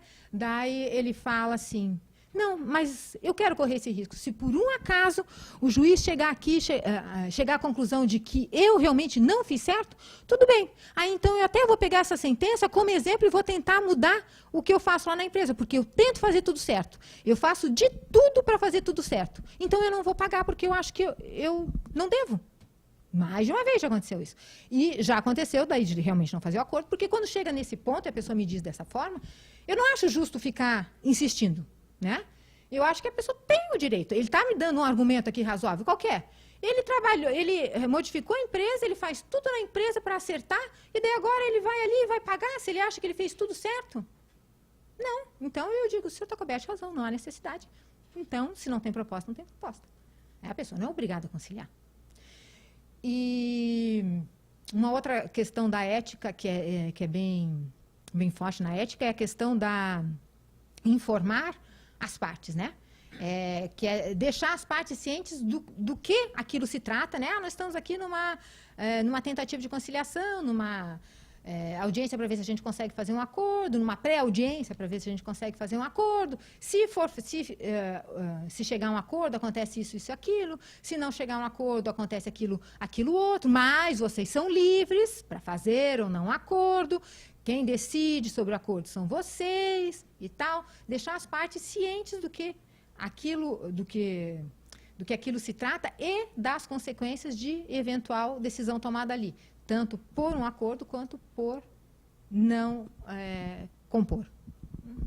Bom, a gente agora encerra as perguntas, né, que foram enviadas para a gente previamente e passo a palavra. Vocês que estão aqui presentes, acompanhando conosco, se tem alguma dúvida, algum questionamento a fazer à doutora Tatiana.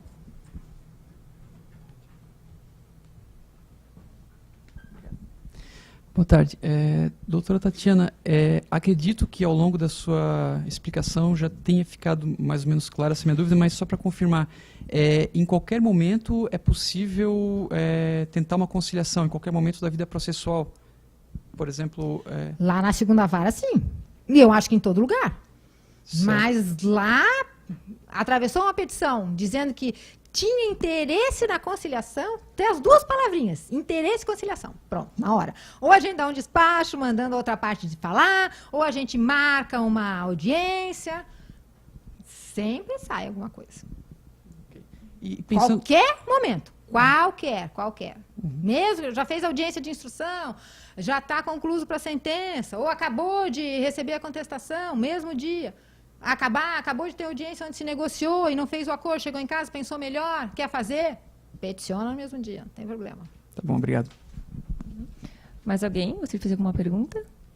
Lá tem acontecido também, por conta, né, de conversa com o conciliador e tal, do conciliador falar assim, gente, vocês não têm outro processo? A empresa, vocês não têm outro processo? Então, vamos fazer acordo nesse outro processo. Às vezes são os mesmos advogados, né, de reclamante e reclamado. Então, vocês não têm outros processos iguais? Vamos fazer. Então, lembrei, aquele outro dia também teve uma ação assim que era de vocês, e daí vocês não fizeram naquele dia, estão fazendo hoje. Quem sabe, vamos fazer naquele outro lá então? Quer que eu pegue o processo aqui agora, a gente já dá uma olhadinha? Ou então, né, olha lá, e daí traz aqui uma proposta que a gente inclui em pauta. Ou então, agora a empresa está fazendo acordo, por que não traz aqui uma listinha dos processos onde vocês têm interesse para fazer acordo e a gente inclui em pauta? Então, tem umas empresas dessas maiores que têm mais processos, que volta e meia elas chegam lá e falam, olha, a gente conseguiu uma verba aí, tinha interesse em fazer acordo em alguns. Pode ser? Não tem problema, eles vêm com a relação dos processos, a gente inclui em pauta, intima todo mundo e... Eles vêm e dizem assim, olha, não é certeza que vai dar, a gente só tem a verba, a gente queria tentar. Não tem problema, a gente inclui em pauta, faz audiência, tenta, conversa. Às vezes sai, às vezes não sai, mas eu acho que é sempre válido. Mesmo que não saia naquela hora, mesmo que saia depois, ou mesmo que naquele processo não saia, entende? Mas os advogados ouviram, os advogados conversaram. Isso vai mudando a cultura. Então, doutora Tatiana, não sei se a senhora gostaria de dizer mais alguma coisa, de concluir esse assunto da conciliação. Eu vou falar bem pouco, né? Porque eu já estou assim, de garganta seca.